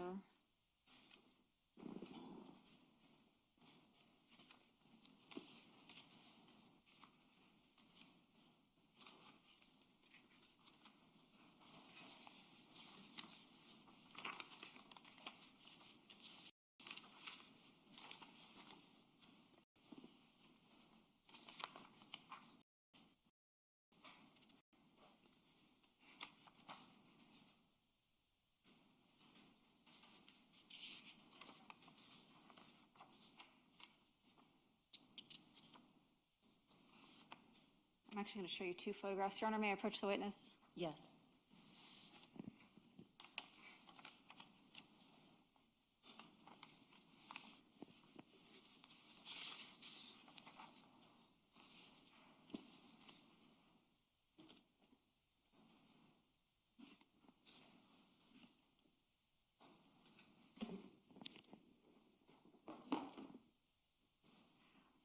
First one I'm going to show you has been marked and entered into evidence as State's Exhibit 62. It's on your screen there.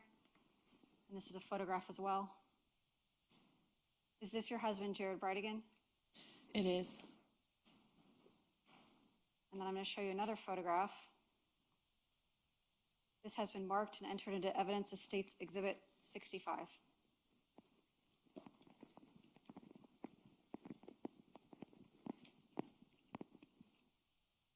Is this your husband? Yeah.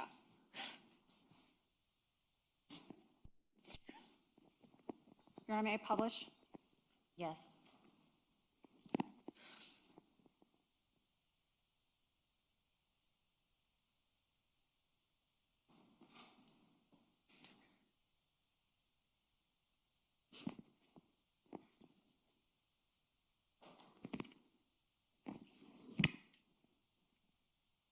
I'm showing you what's been marked and entered into evidence as State's Exhibit 207 on your screen. Can you take a look for me, Mrs. Bridegan?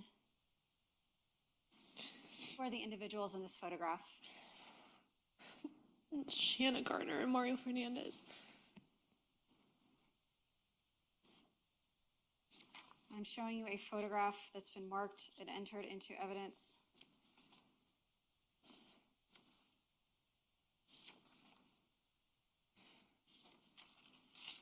This is an individual by the name of Henry Tenon, State's Exhibit 200. Do you recognize this person? Only from when he was arrested. And I'm sorry, that was a bad question on my part. Prior to your involvement, prior to Mr. Tenon's arrest in this case, prior to Jared's death, had you ever seen this person before? No. Had you ever been to an address at 5239 Potomac Avenue in Northwest Jacksonville, Florida? No. Had you and Jared ever had any work done on your home in Nocatee, like landscaping, tile work, roofing, or anything doing with pallets? No. I'm showing you what's been marked and entered into evidence as State's Exhibit 135. Other than in regards to this case, prior to your husband's death, had you ever seen this vehicle before? I don't believe so. Have you ever had work done at your house or someone visit you at your home that had a vehicle similar to this one? No. And prior to this case, did the name Henry Tenon mean anything to you? No. Did you and Jared ever contract with anyone named Henry Tenon? Did you know Jared to have a Henry Tenon in his phone contacts, his email contacts, or to have ever mentioned anyone by the name of Henry Tenon? No. Mrs. Bridegan, if you could look on the screen here, I'm drawing your attention to a blue flag. I'm going to circle it down here on Cumberland Park Road.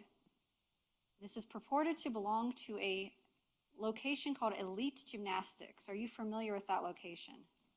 Yes, that's where AB took gymnastics classes. And this is State's Exhibit 182. So this is the gymnastics studio where AB attended gymnastics? Yes, And this is the one that's a couple minutes from your residence. it is.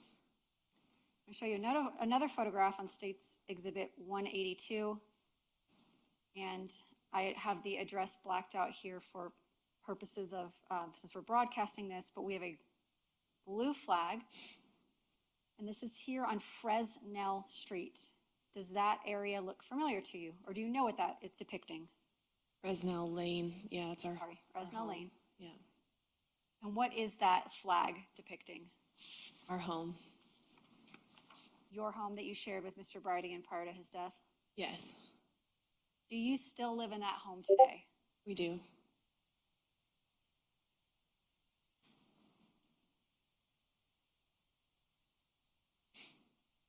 I'm going to show you a still shot from a video that's marked and entered as State's Exhibit 1. Brooksy. Do you recognize the child in that video? Yes, Who is that? that's Bexley, my daughter.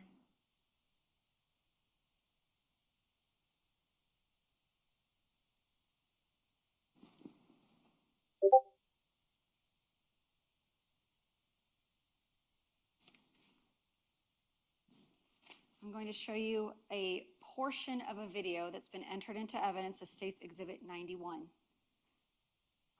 This is the Jacksonville Beach Police Station. This is State's Exhibit 91, and I'm playing it at 37 minutes and 27 seconds. The timestamp is February 16th, 9:15 p.m. I'm going to play it for you, and I want to ask you if you recognize a vehicle in a moment, okay?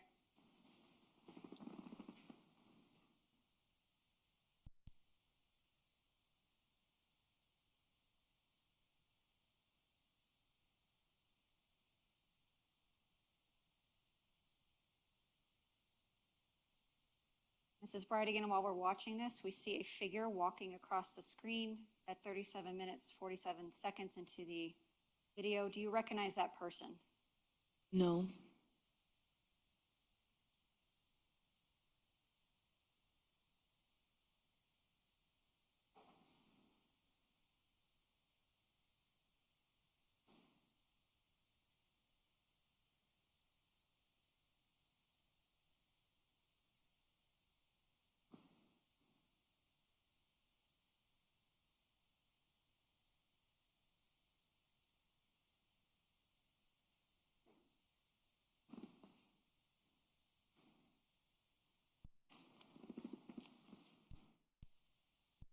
And at 38 minutes, 29 seconds, we see a vehicle, and I've circled it here on my screen.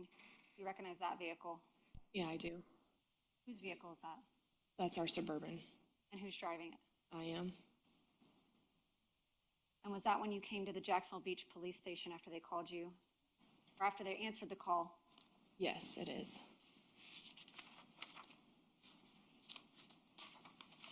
State's Exhibit 35, do you recognize this? Yes. What is this picture of? The inside of our Volkswagen Atlas. And is this car seat here that I've circled, the car seat that belonged to Bexley, or the one that you used for her? Yes, it is. And we see here in the other part of the screen, I've circled, what is that? That was the base for our infant carrier that London's car seat would snap into.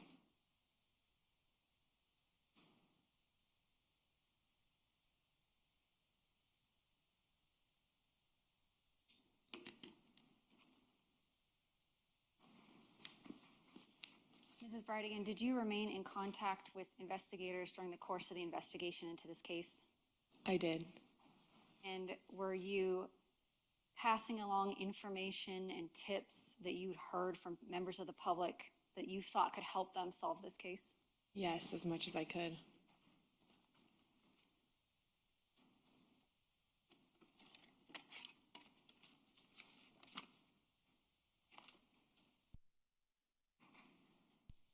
Mrs. Bridegan, since your husband's death, have you been able to have contact with your stepchildren, A, B, and LB? Very limited. Do you know where they're currently living? Yes. Where's that? In Washington State. May I have a moment with counsel, Your Honor? Yes.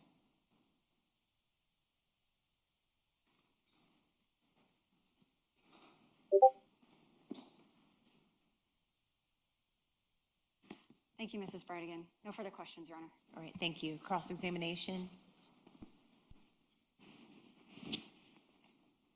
May I stay here? Or would you like me to move to the podium? Is it going to be brief? I think so. Okay.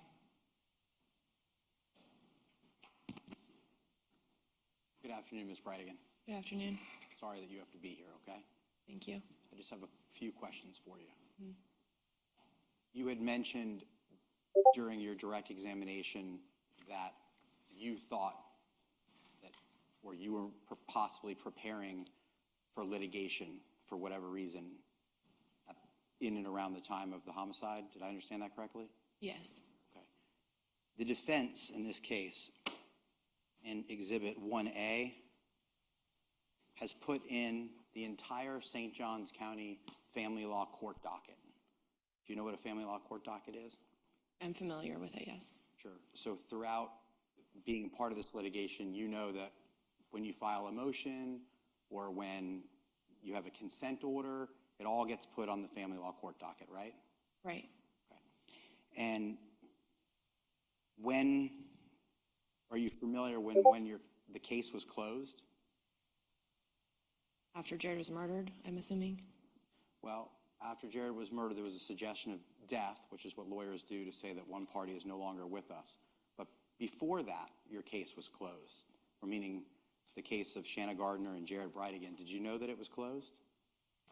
I don't think it's ever really closed because you can just file a motion and it starts it all up again.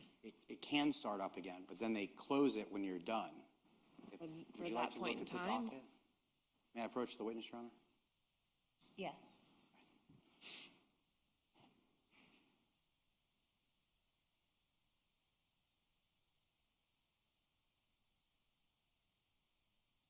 Can you look at October 12th of 2021, where it says that a consent order was reached and the case was closed. Hurry this line? There's like a couple of them. We're doing this one? Yes, ma'am.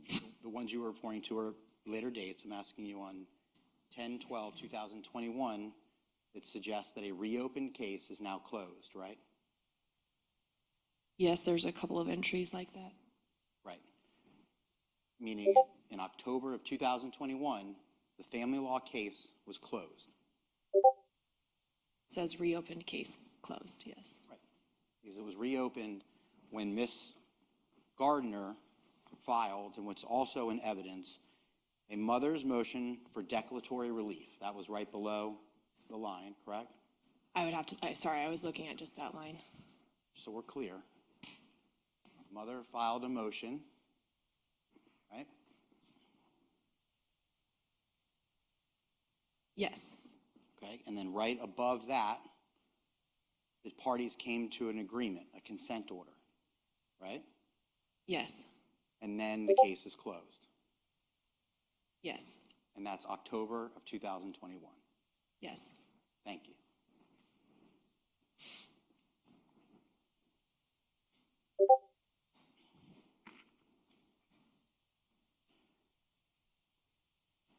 I'm not going to be asking you very many questions, so I want to skip around. But one of the things that I thought would be important for the jury to know is that after your husband passed, the next day, did Miss Gardner invite you over into her home so that you could be present when she delivered the news to Mr. Bridegan? She did not. I asked to be there. Okay, and when you asked, she said yes. That's correct. Okay, so it came from your suggestion that you wanted to be there. I wanted someone who loved Jared and the kids to be present when his children were informed of his murder, yes. And they had no objection to that. No, And you went to the home where Miss Gardner was in Jack's Beach at Marshall Inlet, correct? I did. And Mr. Fernandez was there? He was. And Miss Gardner was there? She was. And you were there? I was. And did you bring someone with you? I brought my dad. And you all delivered the news together, correct? I was present while Shanna delivered the news. Sure. Yes. As you requested. Yes. And then lastly, Ms. Bridegan, you had suggested to the jury that on the night of the homicide, you were asked questions by law enforcement, correct? Yes. Right. And to your knowledge, I think you know now, none of that was recorded, correct? I take your word for it. I don't know if it was being or not. Okay. I appreciate you taking my word for it. It wasn't recorded. Okay. But you did tell them, in so many words, you may want to look at Shanna Gardner or Mario Fernandez. Yeah, I believe I said something along those lines, that only people I knew had a problem with him were those two. But you also told them that there was no violence or threats of violence that you could articulate or that you were aware of. I don't recall if I said that night. If you looked at a report from the police, would that refresh your recollection? Yeah, definitely. Hold on one second.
Maybe an easier way, instead of waiting to find that report, Ms. Bridegan, you didn't articulate to them that you had been threatened by by Mr. Fernandez. No, I did not. You didn't tell them that Shanna Gardner had threatened you or your husband, right? No, I did not. And that's because you had no information that they had threatened you or they had done anything violent to you or Jared Bridegan up until that night. Correct.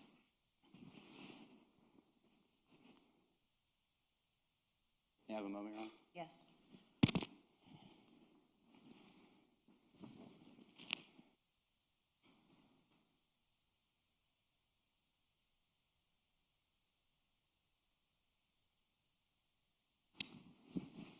And my last question is, when you were looking at States 91, which was a video of you pulling into the Jacks Beach police station, do you remember that video from a few moments ago? I do, yeah. Okay, and it's in evidence.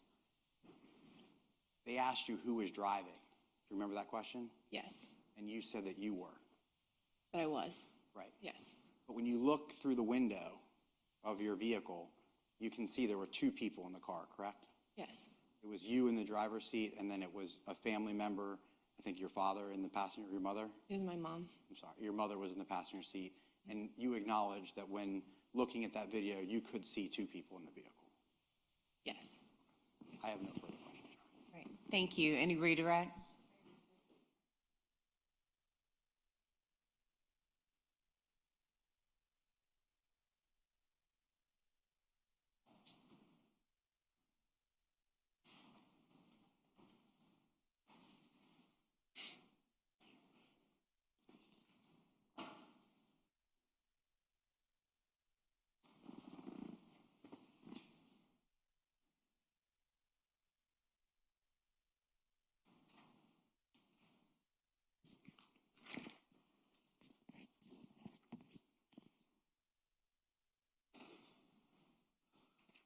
Mrs. Bridegan, this is going to be quick. Mr. Dreiser just showed you a clerk of court's record, Defense Exhibit 1A. And he showed you a portion where the case was closed because someone had filed a filing that Jared had died. Did you file that? I did not. Did Ms. Gardner file it? I believe so. In order to file that, did Ms. Gardner reach out to you to request that you give her a copy of Jared Bridegan's death certificate? She did. How soon after his death did she request that? I want to say within the first 2 weeks. It's very soon. No further questions. May the witness be excused. Yes, Your Honor. All right. Thank you, Ms. Bridegan. Thank you. I was going to, is the next witness quick or? It's the medical examiner, so it's. All right, I'm going to take, members of the jury, I'm going to take 10 minutes. We've been going for about an hour, okay? Leave your notepads on your chair. It'll be a quicker break, okay?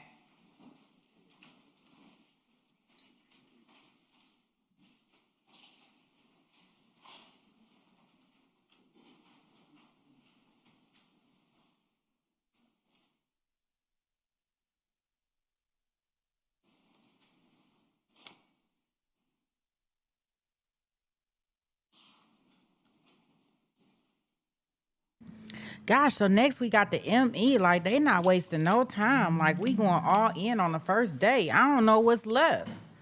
They usually don't even have the ME come up this fast. I'm glad that we made sure we watched this today. Good grief. I was not expecting that, guys. I guess I don't want to fast forward the ME's part either, y'all. So I'm going to have to walk us through that slowly. But what I can tell you is that it's less than an hour or whatever left in the video. So we shouldn't be here too much longer. I just don't want to fast forward through very important parts of testimony if we don't have to, okay? So hang in here with me, guys. I appreciate you all.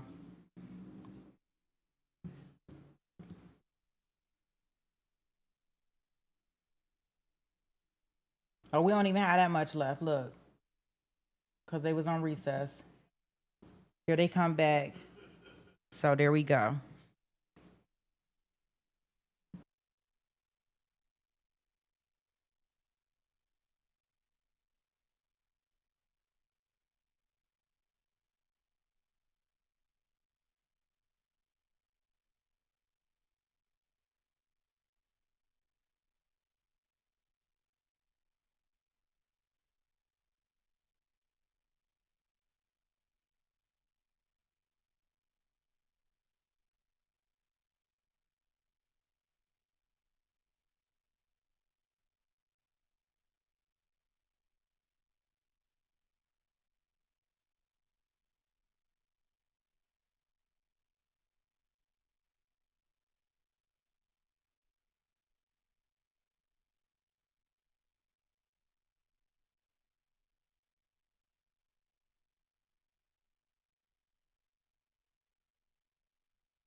Seated.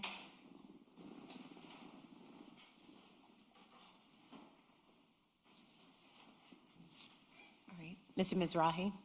Dr. Peter Gillespie. Dr. Peter Gillespie, please.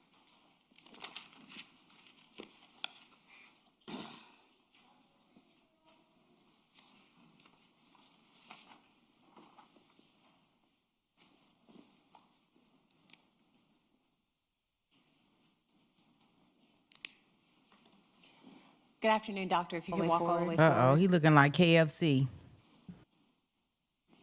Sir, if you raise your right hand to be sworn in.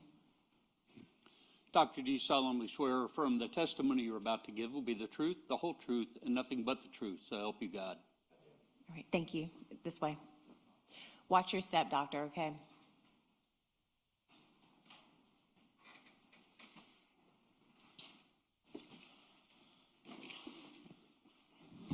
You may proceed. May it please the court. Doctor, let me know when you're ready. Okay, just give me 1 second to get a glass of water.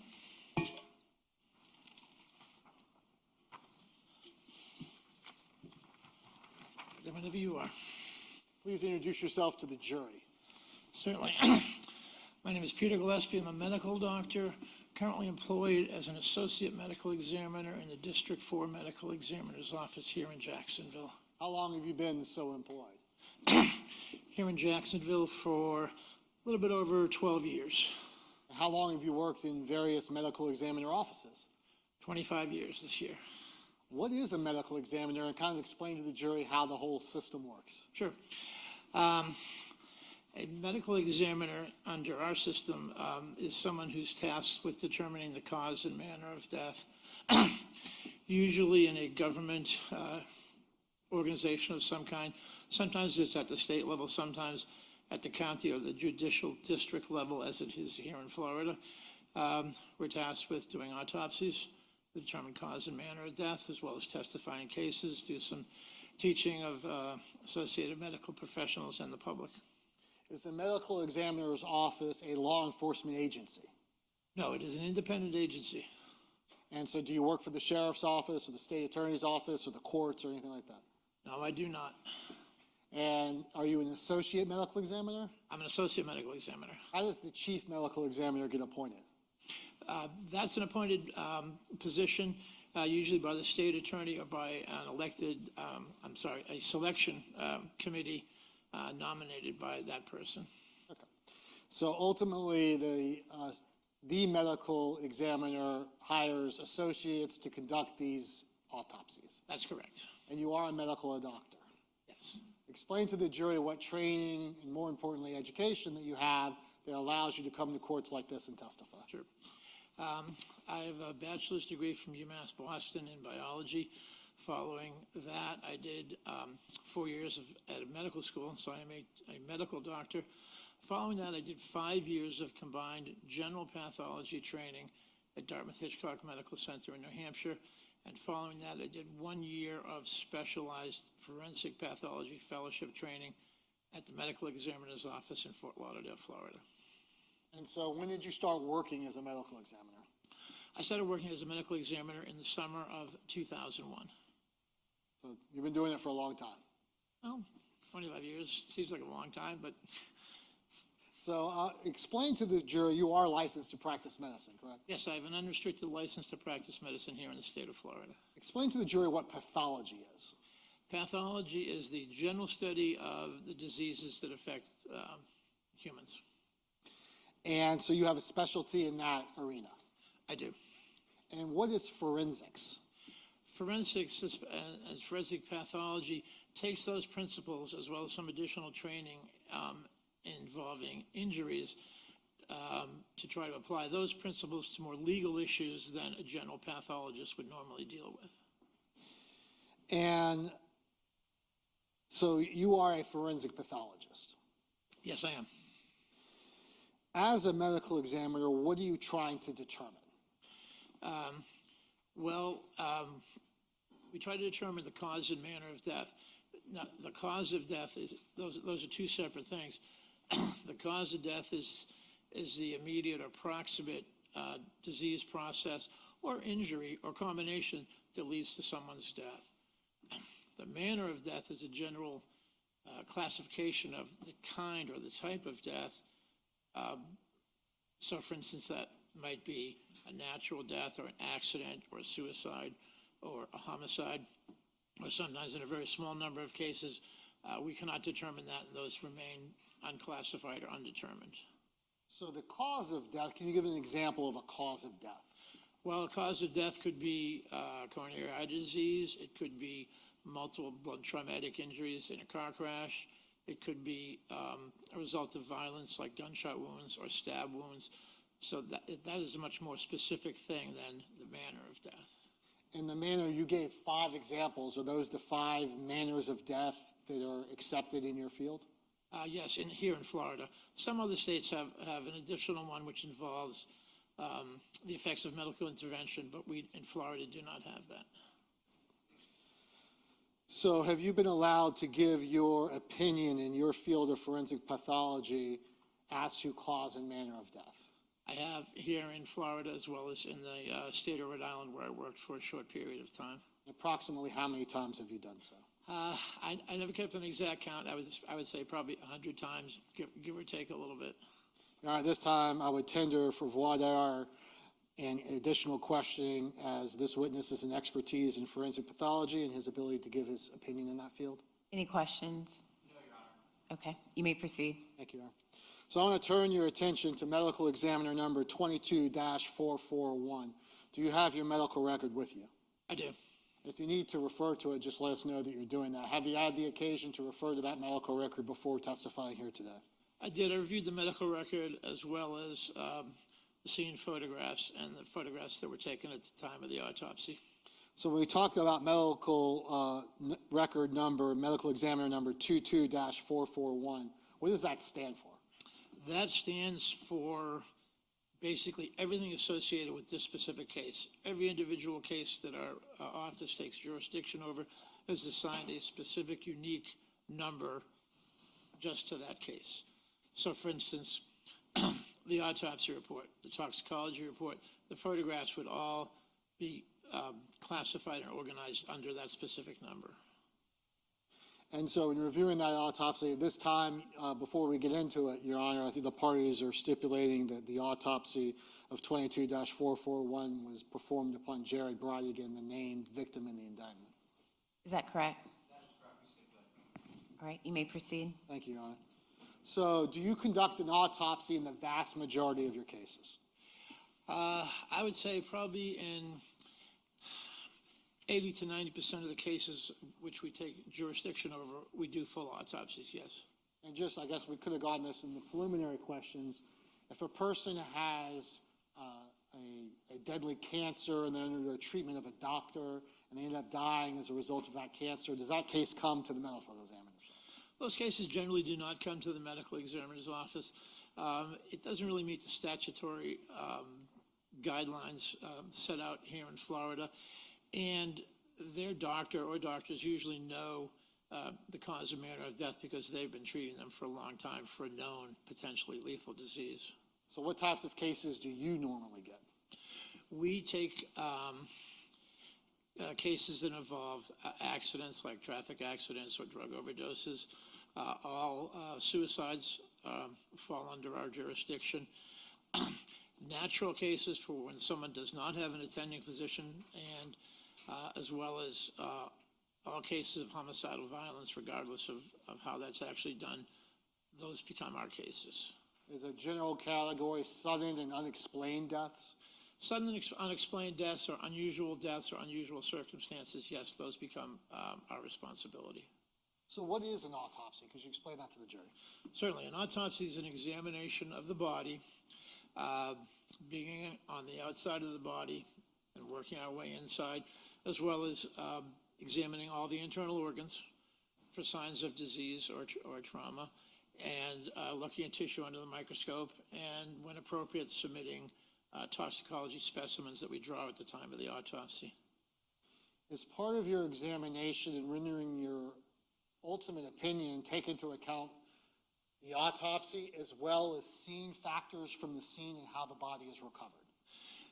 It is. Actually, we are allowed to use not only the autopsy findings, but any kind of additional information which may be generated, like hospital records or police reports, fire rescue reports, reports of the scene circumstances, we're allowed to use all that information to draw our final conclusions.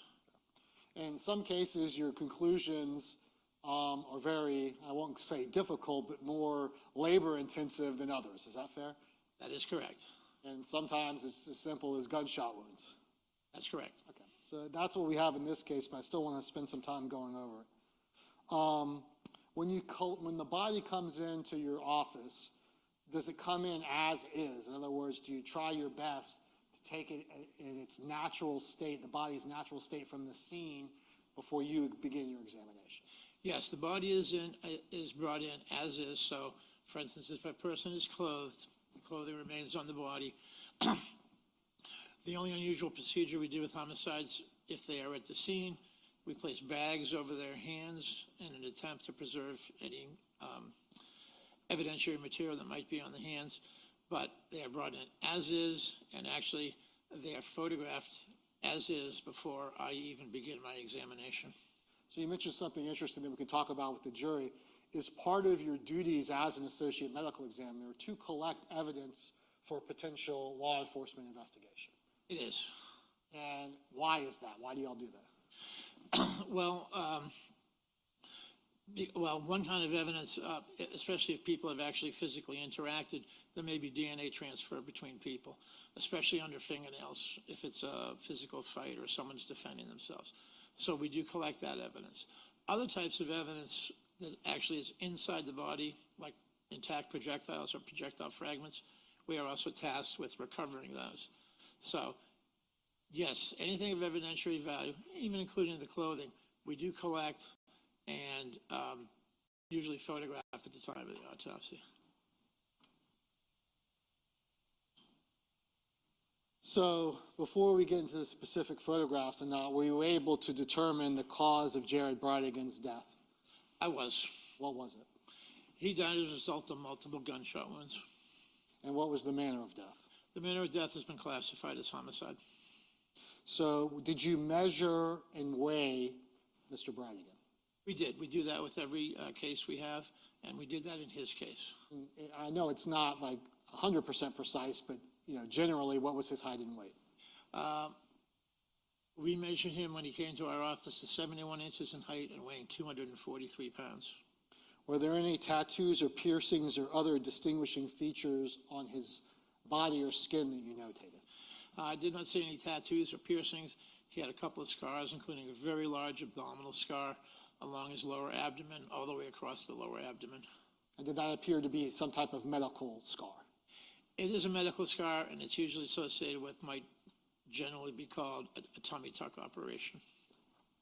So were photographs taken during the course of your examination? Yes, they were. Why is photography so important? Well, I guess it could be said that photographs don't lie, and they're better than the best memory. But they also document injuries, identifying marks, evidence that we might collect. So it's a way to document things for the report and for the case in general.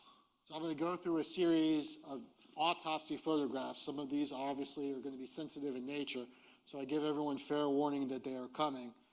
If we can just go through them and you can explain the purpose of the photograph and what the jury is seeing, okay? Certainly.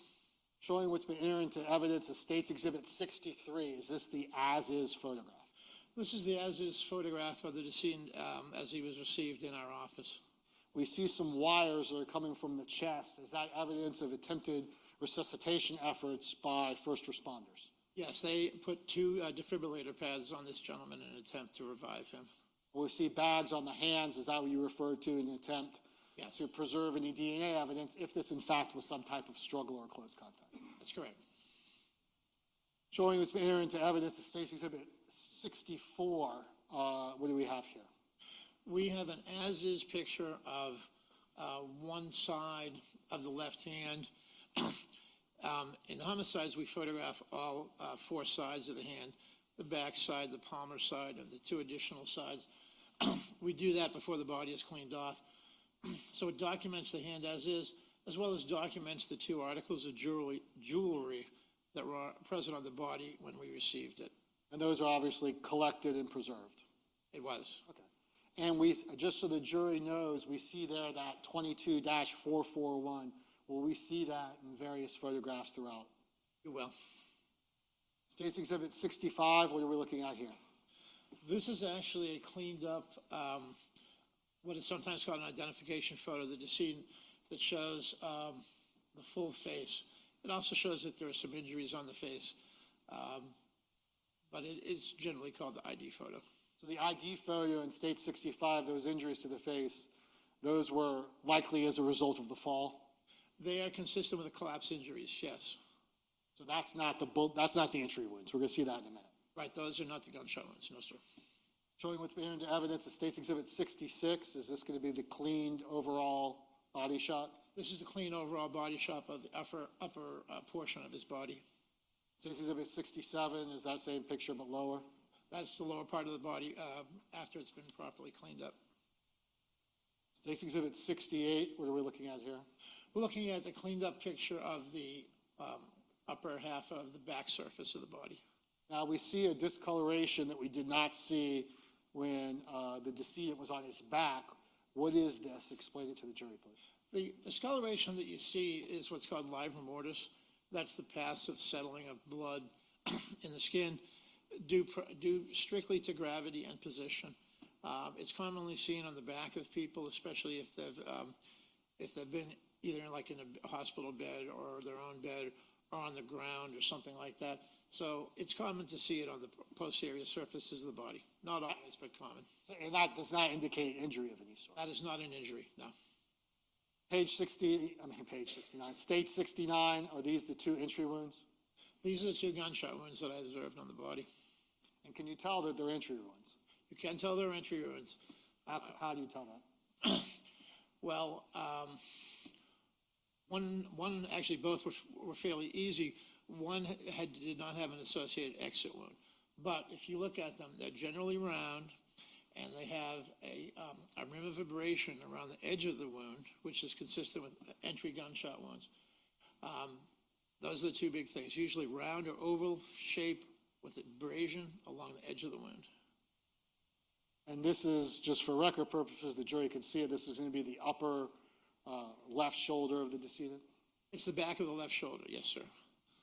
And then State's Exhibit 70 is going to be a close-up of those 2 entry wounds? This is a closer-up picture, which we use the L ruler with, which gives a better measurement and a better photograph of these gunshot wounds. You indicated that one projectile did not exit. Was there evidence that at least part of another projectile did exit? There is an exit wound on his lateral right upper arm, as demonstrated in this picture. So the jury can tell the difference between the exit and the entry. What the exit is not going to be symmetrical. It's not going to be symmetrical, and it's generally not round. It often has a very slit-like appearance, and when you put the 2 edges back together, it's almost like they fit together, almost like a jigsaw puzzle piece. And if you look closely at the edges of the wound, there's no associated abrasion along the edges of the wound, as you can see by this close-up picture. Next photograph of State's Exhibit 72. Yes, that's the close-up of the exit wound that I saw. So let's talk, I'm going to publish State 73, but before we talk about 73, can you let the jury know the associated trauma from those entry wounds, what happened to Jared Bridegan's body as a result of those gunshot wounds? I can. One of the gunshot wounds went in and struck his left clavicle, fractured the clavicle. That projectile actually broke into several fragments, 3 larger fragments, which I recovered. 2 were by the fractured clavicle, 1 was in the muscles of the neck.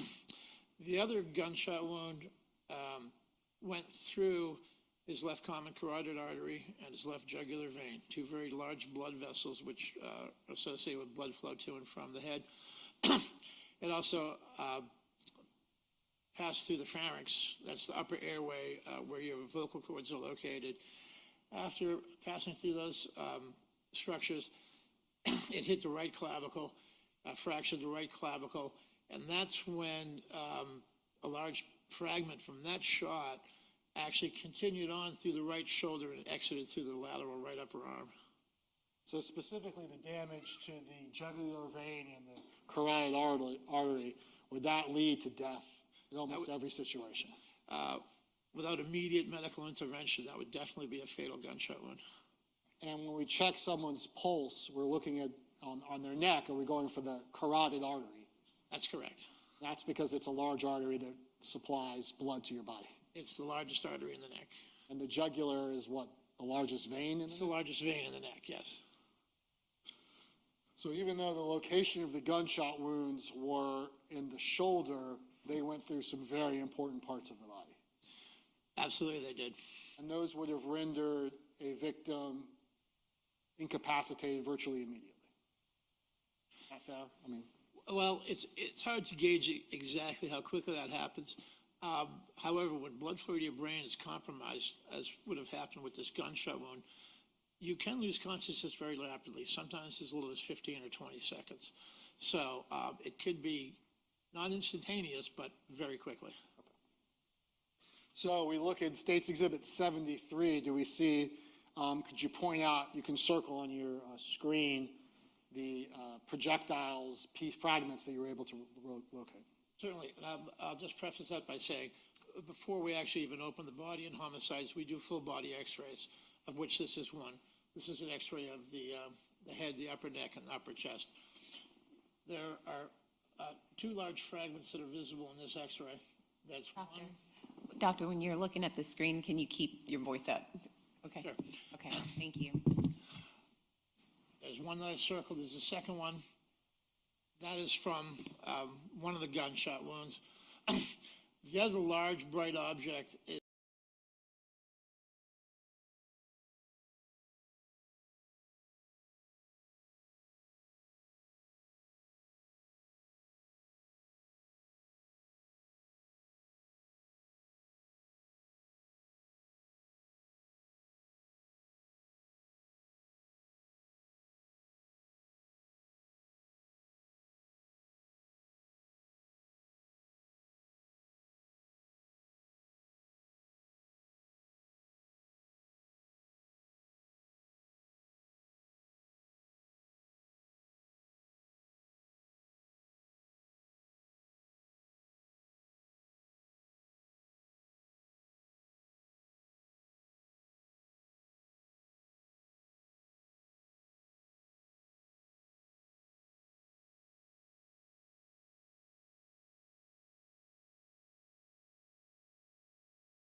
So y'all lost sound? Wait a minute, let me see. I don't know why I lost the sound. Let me go back.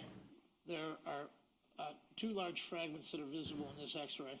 That's one. Can y'all hear Doctor, now? when you're looking at the screen, can you keep your voice up? Okay. Sure.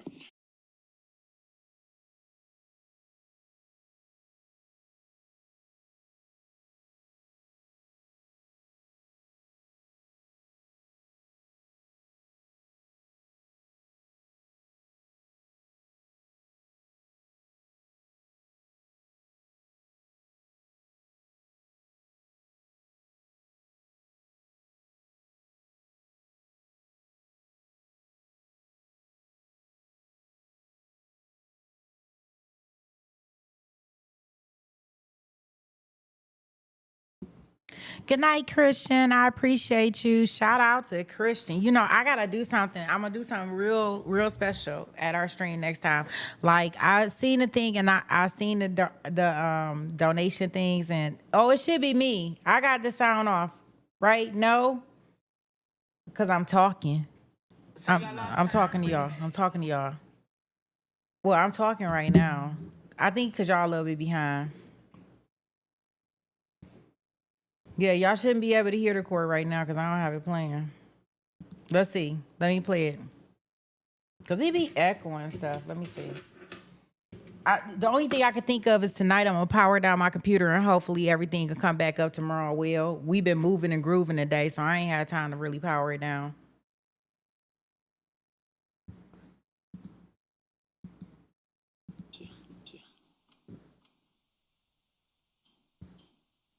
So before we get into the specific photograph, were you able to determine the cause of Jared Bridegan's death? I was. What was it? He died as a result of multiple gunshot wounds. And what was the manner of death? The manner of death has been classified as homicide. Is that correct? Is that correct? But the truth, so help you God. Yeah. Well, cause of death could be how that's actually done. Those become our cases. Gunshot wounds. And what was the manner of death? The manner of death has been classified as homicide. So did you measure and weigh Mr. Bridegan? We did. We do that with every case we have, and we did that in his case. I know it's not like 100% precise, but generally, what was his height and weight? We measured him when he came to our office at 71 inches in height and weighing 243 pounds. Were there any tattoos or piercings or other distinguishing features on his body or skin that you notated? I did not see any tattoos or piercings. He had a couple of scars, including a very large abdominal scar along his lower abdomen, all the way across the lower abdomen. And did that appear to be some type of medical scar? It is a medical scar, and it's usually associated with might generally be called a tummy tuck operation. So, were photographs taken during the course of your examination? Yes, they were. Why is photography so important? Well, I guess it could be said that photographs don't lie, and they're better than the best memory. But they also document injuries, identifying marks, evidence that we might collect. So it's a way to document things for the report and for the case in general. So I'm going to go through a series of autopsy photographs. Some of these obviously are going to be sensitive in nature, so I give everyone fair warning that they are coming. If we can just go through them and you can explain the purpose of the photograph and what the jury is seeing, okay? Certainly. Showing what's been entered into evidence, the State's Exhibit 63. Is this the as-is photograph? This is the as-is photograph of the decedent as he was received in our office. We see some wires that are coming from the chest. Is that evidence of attempted resuscitation efforts by first responders? Yes, they put 2 defibrillator pads on this gentleman in an attempt to revive him. We see bags on the hands. Is that what you referred to in an attempt to preserve any DNA evidence if this, in fact, was some type of struggle or close contact? That's correct. Showing what's been entered into evidence, the State's Exhibit 64. What do we have here? We have an as-is picture of one side of the left hand. In homicides, we photograph all 4 sides of the hand, the back side, the palmar side, and the 2 additional sides. We do that before the body is cleaned off. So it documents the hand as is, as well as documents the 2 articles of jewelry that were present on the body when we received it. And those are obviously collected and preserved. It was. Okay. And we, just so the jury knows, we see there that 22-441. Will we see that in various photographs throughout? You will. State's Exhibit 65, what are we looking at here? This is actually a cleaned up, what is sometimes called an identification photo of the decedent that shows the full face. It also shows that there are some injuries on the face, but it's generally called the ID photo. So the ID photo in State 65, those injuries to the face, those were likely as a result of the fall? They are consistent with the collapse injuries, yes. So that's not the entry wounds. We're going to see that in a minute. Right, those are not the gunshot wounds, no, sir. Showing what's been into evidence at State's Exhibit 66, is this going to be the cleaned overall body shot? This is a clean overall body shot of the upper portion of his body. State's Exhibit 67 is that same picture but lower? That's the lower part of the body after it's been properly cleaned up. State's Exhibit 68, what are we looking at here? We're looking at the cleaned up picture of the upper half of the back surface of the body. Now we see a discoloration that we did not see when the decedent was on his back. What is this? Explain it to the jury, please. The discoloration that you see is what's called livor mortis. That's the passive settling of blood in the skin due strictly to gravity and position. It's commonly seen on the back of people, especially if they've been either like in a hospital bed or their own bed or on the ground or something like that. So it's common to see it on the posterior surfaces of the body. Not always, but common. And that does not indicate injury of any sort? That is not an injury, no. Page 69, State 69, are these the two entry wounds? These are the two gunshot wounds that I observed on the body. And can you tell that they're entry wounds? You can tell they're entry wounds. How do you tell that? Well, one actually both were fairly easy. One did not have an associated exit wound. But if you look at them, they're generally round, and they have a rim of abrasion around the edge of the wound, which is consistent with entry gunshot wounds. Those are the two big things, usually round or oval shape with abrasion along the edge of the wound. And this is, just for record purposes, the jury can see it, this is going to be the upper left shoulder of the decedent? It's the back of the left shoulder, yes, sir. And then State's Exhibit 70 is going to be a close-up of those two entry wounds? This is a closer-up picture, which we use the L ruler with, which gives a better measurement and a better photograph of these gunshot wounds. You indicated that one projectile did not exit. Was there evidence that at least part of another projectile did exit? There is. There is an exit wound on his lateral right upper arm, as demonstrated in this picture. So the jury can tell the difference between the exit and the entry. What the exit is not going to be symmetrical. It's not going to be symmetrical, and it's generally not round. It often has a very slit-like appearance, and when you put the two edges back together, it's almost like they fit together, almost like a jigsaw puzzle piece. And if you look closely at the edges of the wound, there's no associated abrasion along the edges of the wound, as you can see by this close-up picture. Next photograph of State's Exhibit 72. Yes, that's the close-up of the exit wound that I saw. So let's talk, I'm going to publish State 73, but before we talk about 73, can you let the jury know the associated trauma from those entry wounds, what happened to Jared Bridegan's body as a result of those gunshot wounds? I can. One of the gunshot wounds went in and struck his left clavicle, fractured the clavicle. That projectile actually broke into several fragments, 3 larger fragments, which I recovered. 2 were by the fractured clavicle, 1 was in the muscles of the neck. The other gunshot wound went through his left common carotid artery and his left jugular vein, 2 very large blood vessels which are associated with blood flow to and from the head. It also passed through the pharynx, that's the upper airway where your vocal cords are located. After passing through those structures, it hit the right clavicle, fractured the right clavicle, and that's when a large fragment from that shot actually continued on through the right shoulder and exited through the lateral right upper arm. So specifically the damage to the jugular vein and the carotid artery, would that lead to death in almost every situation? Without immediate medical intervention, that would definitely be a fatal gunshot wound. And when we check someone's pulse, we're looking at on their neck, are we going for the carotid artery? That's correct. That's because it's a large artery that supplies blood to your body. It's the largest artery in the neck. And the jugular is what, the largest vein in the neck? It's the largest vein in the neck, yes.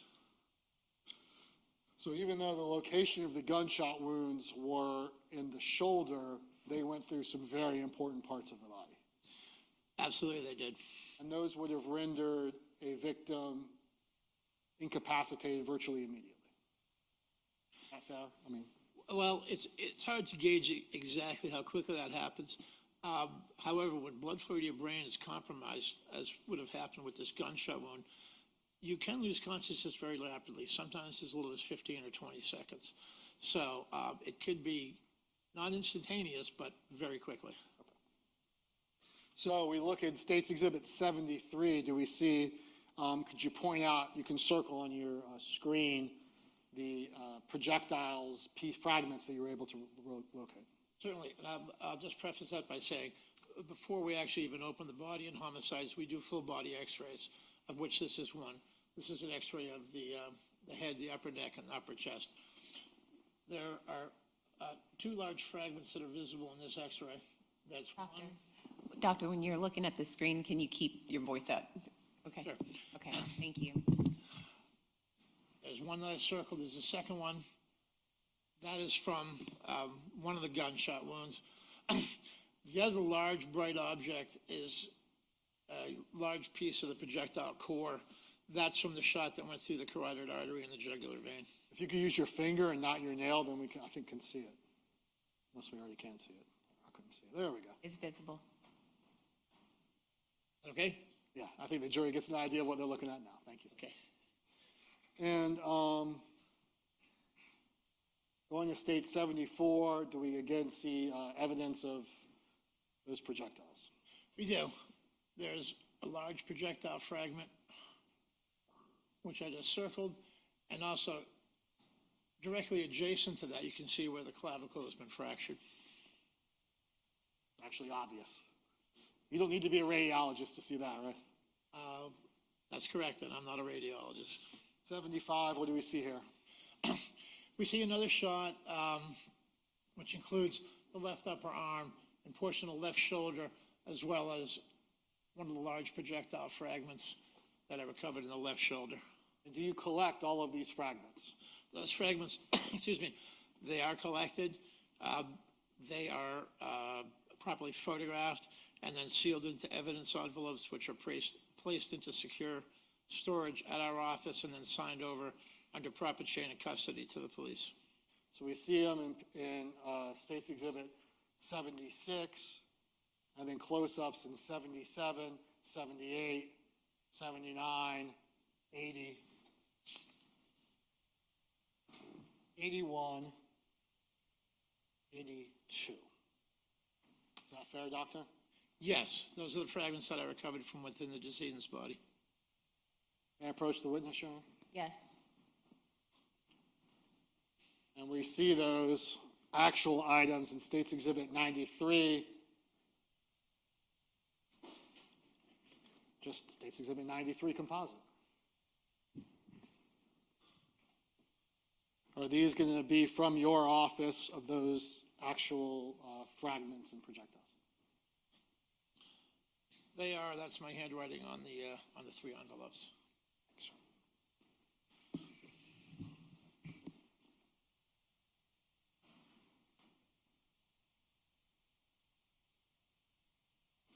And then in that, we also have a photograph of a victim's blood card in State's Exhibit 94. What's the purpose of taking a blood spot card from the victim? We take a blood spot card because if DNA is found under a decedent's fingernails, we need a standard to compare it to. It could be the person's own DNA, or it may be from someone else. So we have to have that standard in order to determine if it's DNA from someone else. And you and your team collected that? I collected that personally, yes, I did.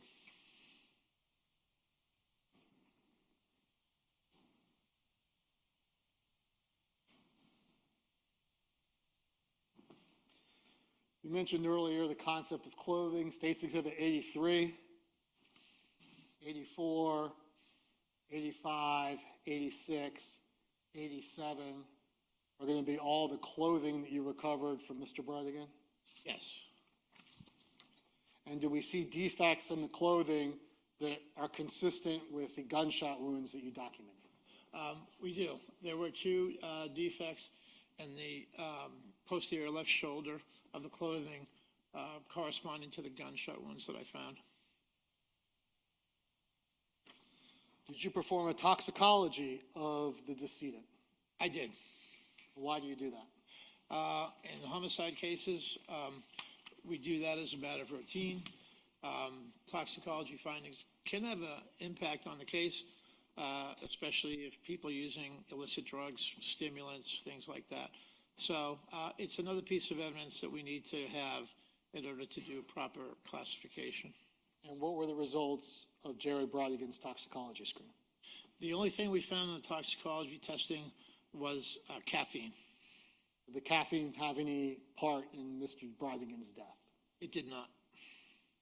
Was there any natural cause or disease that you found during the course of the autopsy that would explain Jared Bridegan's death? No, there was not. Can you determine within a reasonable degree of medical certainty that this was not an accident or a suicide?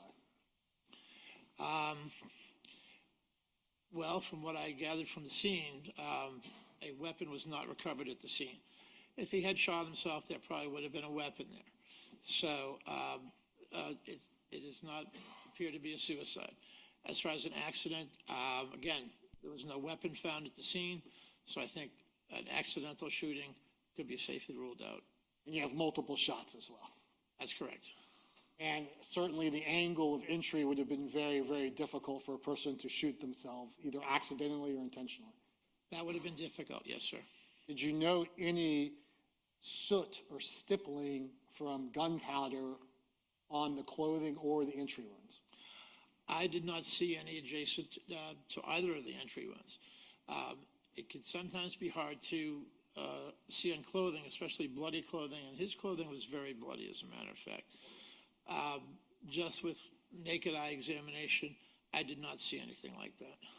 And if you did see that, what would it tell you versus not seeing it? If you see those substances which come out of the gun when the bullet is fired, it's not just the bullet, there's other things which come out, including burned and unburned gunpowder, which is the soot and stippling you referred to, that can help us to determine the range of fire. If they had been present, that's a fairly close gunshot wound because those substances can only travel perhaps 2 or 3 feet. So it does help us, doesn't tell us exactly the range, but it gives us an estimation, a good approximation, actually. So a good approximation is that the firearm in this particular case was at least 2 or 3 feet away from Mr. Bridegan. Yes, sir. What is your expert medical opinion about the cause of Jared Bridegan's death? My expert opinion is that the cause of death is multiple gunshot wounds. And what is your expert medical opinion about the manner of Jared Bridegan's death? The manner of death was classified as homicide. Your Honor, that's all the questions I have. Thank you, Mr. Mujahi. Cross-examination.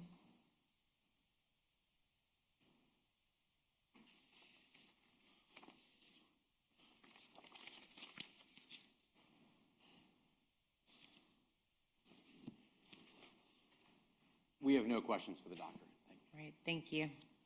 May the witness be excused. Witness may be excused, Your Honor. All right, thank you, Dr. Gillespie. Thank you. Will that be last witness for today? Yes, Your Honor. We went faster than we thought, so we apologize for not having another witness. No problem. Members of the jury, that will be the last witness for today. So before you leave, let me say that it's important that the lawyers are heard, so I require that they wear body mics. So if they have a second before they turn them on, please just forgive that, okay? So it's something that I'm requesting that they do so that they can move about the courtroom freely and also that they can be heard as well. So don't think anything of it if you are thinking anything of it at all. Next is tomorrow, we're going to start at the same time. So again, everything was perfect this morning. Thank you for getting here early. Thank you for being ready to work. We're going to start again at 9 a.m. and we're going to go to about 5 o'clock every day. Today, we're going to break a little bit early, but again, thank you for your time, your hard work. I'm going to remind you to follow the communication rules that I've put into place since the very beginning of this case. And so with that, we will conclude. we don't really need to hear the dismissal. I was trying to see if she's gonna say anything, but she said that they're gonna be there at 9 o'clock, and we will also be there at 9 o'clock. So we will work it the way we worked it today, for the most part. Tomorrow, I'll decide if we're going to the afternoon session tomorrow. Depending on if they are going dark on Wednesday, we may do the afternoon for this trial on Wednesday. But we'll get it all done in some way, somehow. Here you come, Blue. You so silly. Blue said, wait a minute, I'm about to wake y'all up. Let me give y'all my names. The names must be named. Oh, gosh, I cannot. All right, well, I want to say we had a super fantastic day. Once again, and I'm going to do it also on our stream tomorrow. I'll make sure I put a note when we go into our Vegas stream. That's the only one that I'm kind of like doing the thing for what's going. But I do want to stop and really, really tell. I definitely appreciate Lynn. She sent over money for the Vegas venture that I'm gonna be going on. Drunky, Christian, everybody that stayed in the chat hung out today. The gifted memberships by Ken, he turned it up for us today. The gifted memberships by Drunky, like everybody was chipping in whatever way they could, and I truly, truly appreciate it in regards to just growing this little corner in this YouTube little world over here. Well, we just stay in all the trials all dang on day. We'll be back up in here 6 o'clock a.m. Right? 6 o'clock a.m. We'll be back up in here, and we'll be seeing what's next with Mario. Like, they did a lot today. I don't even know what else they gonna put on for us. Shoot, they did all the blockbusters today. If y'all missed it, his wife spoke. We had the 2 witnesses that came to the scene. We had the first officer on the scene. And then we just had the ME. Like, shit. Like, I don't know what's next, but we'll see. Definitely make sure you go check out Crime Club tonight. I think they may be opening the doors over there. If not, they may open up a little bit later, but definitely go check out Crime Club where the crime keeps happening. I definitely appreciate you all for supporting, and this will, we'll definitely keep that part out in regards to that portion when we get into our Tupac trial tomorrow. But you guys have a wonderful evening. Don't do nothing that I wouldn't do. I am going to put our outro song on, and I will see you in the AM, guys.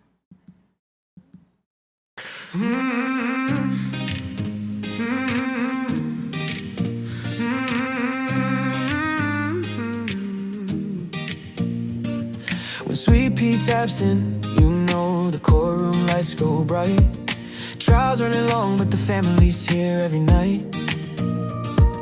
Mars on patrol, chatter showing out. This little YouTube corner's what community's about. Therapist you know, steady holding down the floor. Behind the scenes magician, keeping peace like never before. A banner king, a rule keeper too. Every channel dreams of a mind like you. Jason walks in and the ladies lose control. Down to earth king with the warmest soul. Film freaks, kindness, man, it's always on display. Fair and sweet and cheering folks along the way. And Maria from SA keeps the laughter rolling free. Joking, shining, keeping spirits where they need to be. We're a family in the chat, side by side through every trial. Sweet Pea leads the way with that fire and that smile. We debate, we laugh, we lift each other higher. This courtroom crew is everything we admire. Yeah, no matter what the case or file, we're forever taken to trial. Take it to trial. Pretty brown girl, she'll tell you what's true. Sharp as a gavel, funniest in the room. Dr. Rachel pops in while she's busy running lines. Speaks her mind every time, cuts through like a knife. And Fowler brings the energy, jokes flying fast. Helping Sweet Pea backstage, making every stream last. Then Zach strolls and causing chaos just for fun. The resident cheater, but we love him, everyone. Here comes Maddie, handsome, quick with the line. A comedy sniper with the perfect timing. And Lynn with the updates, always loyal, always tuned. If true crime news drops, he brings it to the room. We're a family in the chat, side by side through every trial. Sweet Pea leads the way with that fire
always bringing that spark. Lighting up the chat like a shout in the dark. Barker loves her gram, speaks truth when it's time. Micrograms with metaphors straight up sublime. Barbara biggest supporter, heart kind and vast. Looking for missing kids, hope to truly last. Only fan from Singapore, flag name but sweet. Still shows up with love every time he takes a seat. And even the part-timers keep this place alive. Curvy Hill, Irish Amy, Capri Law, Hellcat, our tribe. Hearts wide open, stories shared, holding space because we care. From every corner of the world we climb to spend these nights together, one trial at a time. We're a family in the chat, side by side through every trial. Sweet Pea leads the way with that fire and that smile. Mods and shadows, yeah, this love is something rare. A courtroom crew with hearts beyond compare. No matter what the case or file, we're forever taken to trial.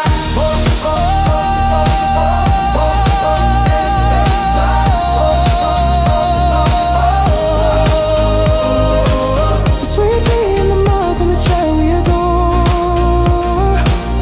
This isn't just a channel, it's a family. And we couldn't ask for more. All right, crew, I'll see y'all in the morning. Peace out.